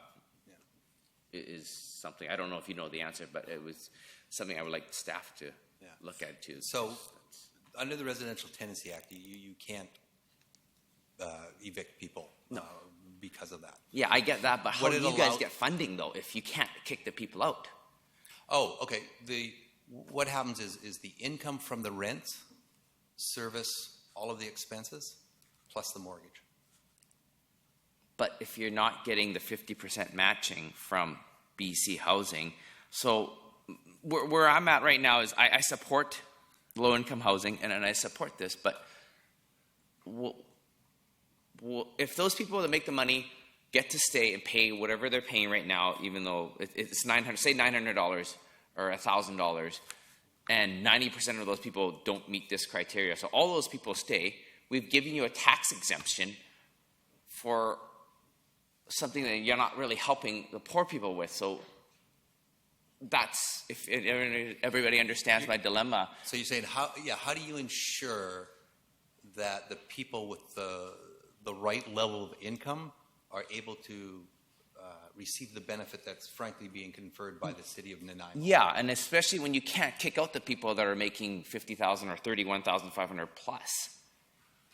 So who, that's just a question I would like some clarification on before we proceed, because if most of those people are there, I'm not saying they are, but if they do make more than that and you can't kick them out and they have to stay, so we now as a city are subsidizing you as a landlord that isn't fully providing affordable housing to all of those people that are there. That's just something I would like some staff. And I think to a certain extent, if we could say this, the letter of comfort will allow us to move forward and purchase the building. We believe in having that happen, and then we'll be before you in October. And I think that's actually a wonderful opportunity for us to see, between now and October, how much of a turnover there is. We will do an income assessment of the people in there, see how many qualify, that we can give you the real information, and we can have that understanding. Yeah, I appreciate it. It's one of those interesting dances that we do ourselves as we start to take a look. Yeah, it's something I had to frankly, ask. sometimes the challenge just goes the other way, which is people are too poor to get into these things. Yeah, I agree. Which is even a bigger challenge, but that's hopefully another day I'll be standing before you with a suggestion on how we can fund some really subsidized low-income housing. Great. Thank you. Thank you. Councillor Yoakum. Thank you, and thank you for the presentation. I'm looking forward to this conversation. I'm not comfortable tonight. To staff, I don't know enough about this. And when I hear $75 off, say the unit's $900 or $1,000, puts it on $925. To me, that's still not low-income housing compared to what I'm used to when I deal with Macola, not deal with personally, but here in Macola or other units around town, that's low-income housing. So I wouldn't be comfortable giving a tax exemption to $75 off a $1,000 unit to me. But that's a conversation we had. So this comfort letter isn't a tax exemption letter right at this point, Victor? Thanks. Yeah. Through the chair to Councillor Yoakum. The letter of comfort does not pre-approve the tax exemption. It will still go through the normal process of approval whenever that happens. What you're simply doing now is to say, this is the criteria that the city of Nanaimo has for somebody to participate in the property tax exemption. And like I said, then the onus is on the developer to convince BC Housing that they are going to meet this criteria. They will have to make the application in the same way everybody else does, and it will go through the Grants Advisory Committee, the Finance Committee, so you'd have the opportunity to have these conversations when that comes up. As of now, all you're simply saying is this is the criteria that they would have to meet if they would want to access the property tax exemption. And so you're not pre-approving this at all. And if I could just add a final piece, not often known a lot about myself. I come from a single-parent family in Kamloops, so an extra $50 or $100 in Eugene's once a month. That's a lot of money, and it's very, very substantive to people in low income. So I just want to say that, so is it worth it? I don't know anybody in this category that if you said we're going to be able to put an extra or leave an extra $75 or $100 in Eugene's each month, that they're going to say thank you. They can make a huge difference. So thank you very much. for your. I appreciate your opportunity. I don't see any further questions for you, sir. So can we have a motion to receive the delegation? Moved by Councillor Hong, seconded by Councillor Thorpe. All those in favor? Opposed? Motion carries. Thank you, sir. So is there a motion to? We're going to determine that now.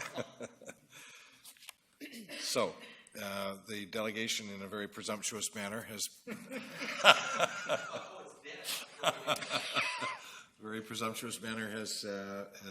come up with a potential motion for council. Is there anyone that's prepared to move such a motion? Councillor Pratt.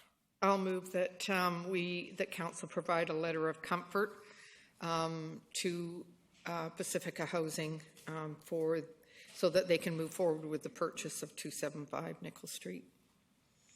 Thank you. Is there a seconder? Seconded by Councillor Thorpe. Do you wish to speak to it, Councillor Pratt? No, thank you. Thank you. Councillor Bestwick. Thank you.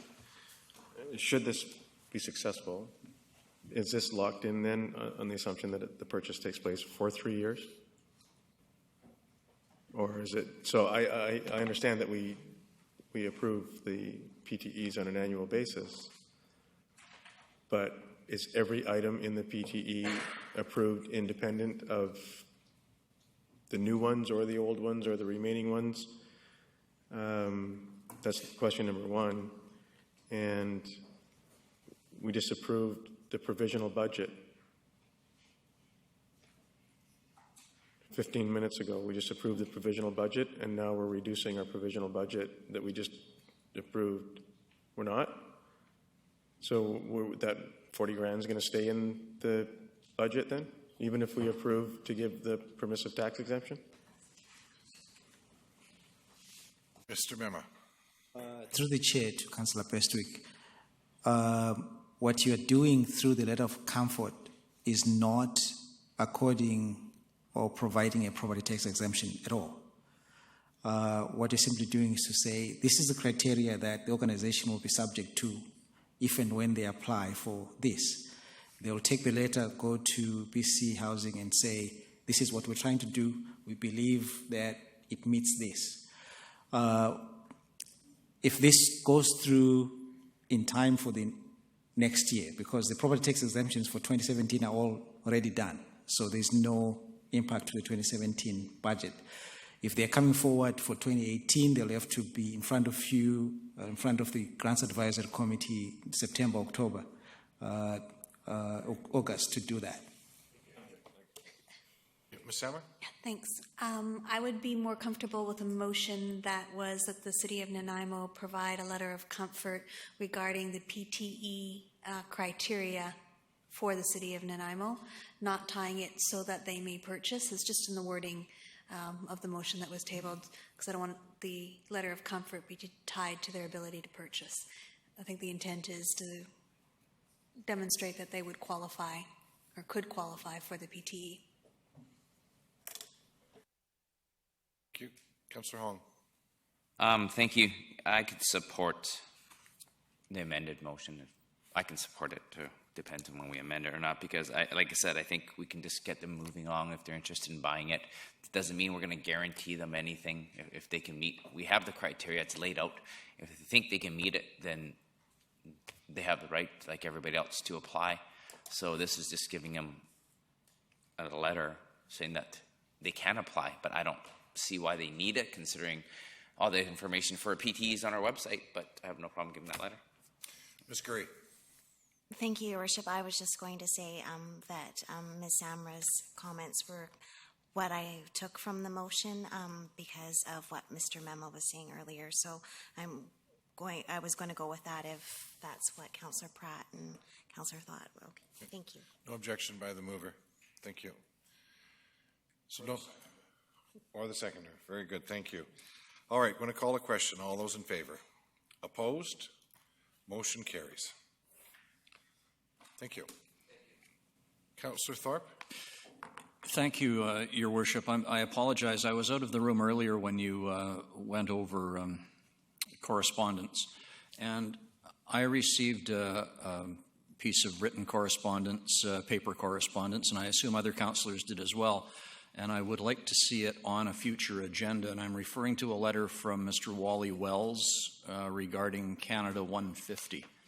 And I believe there was a request in that letter for some funding assistance. So I don't know if others recalled seeing that or are familiar with it, but I haven't noticed it coming forward to the council table. Thank you. Ms. Sammer? Do you want that to come forward as an agenda item, not just as correspondence? I would prefer to see that myself, yes. Thank you. Thank you. Thank you. Require a motion for that, Ms. Gurry? That's okay, Your Worship. Thank you. Thank you.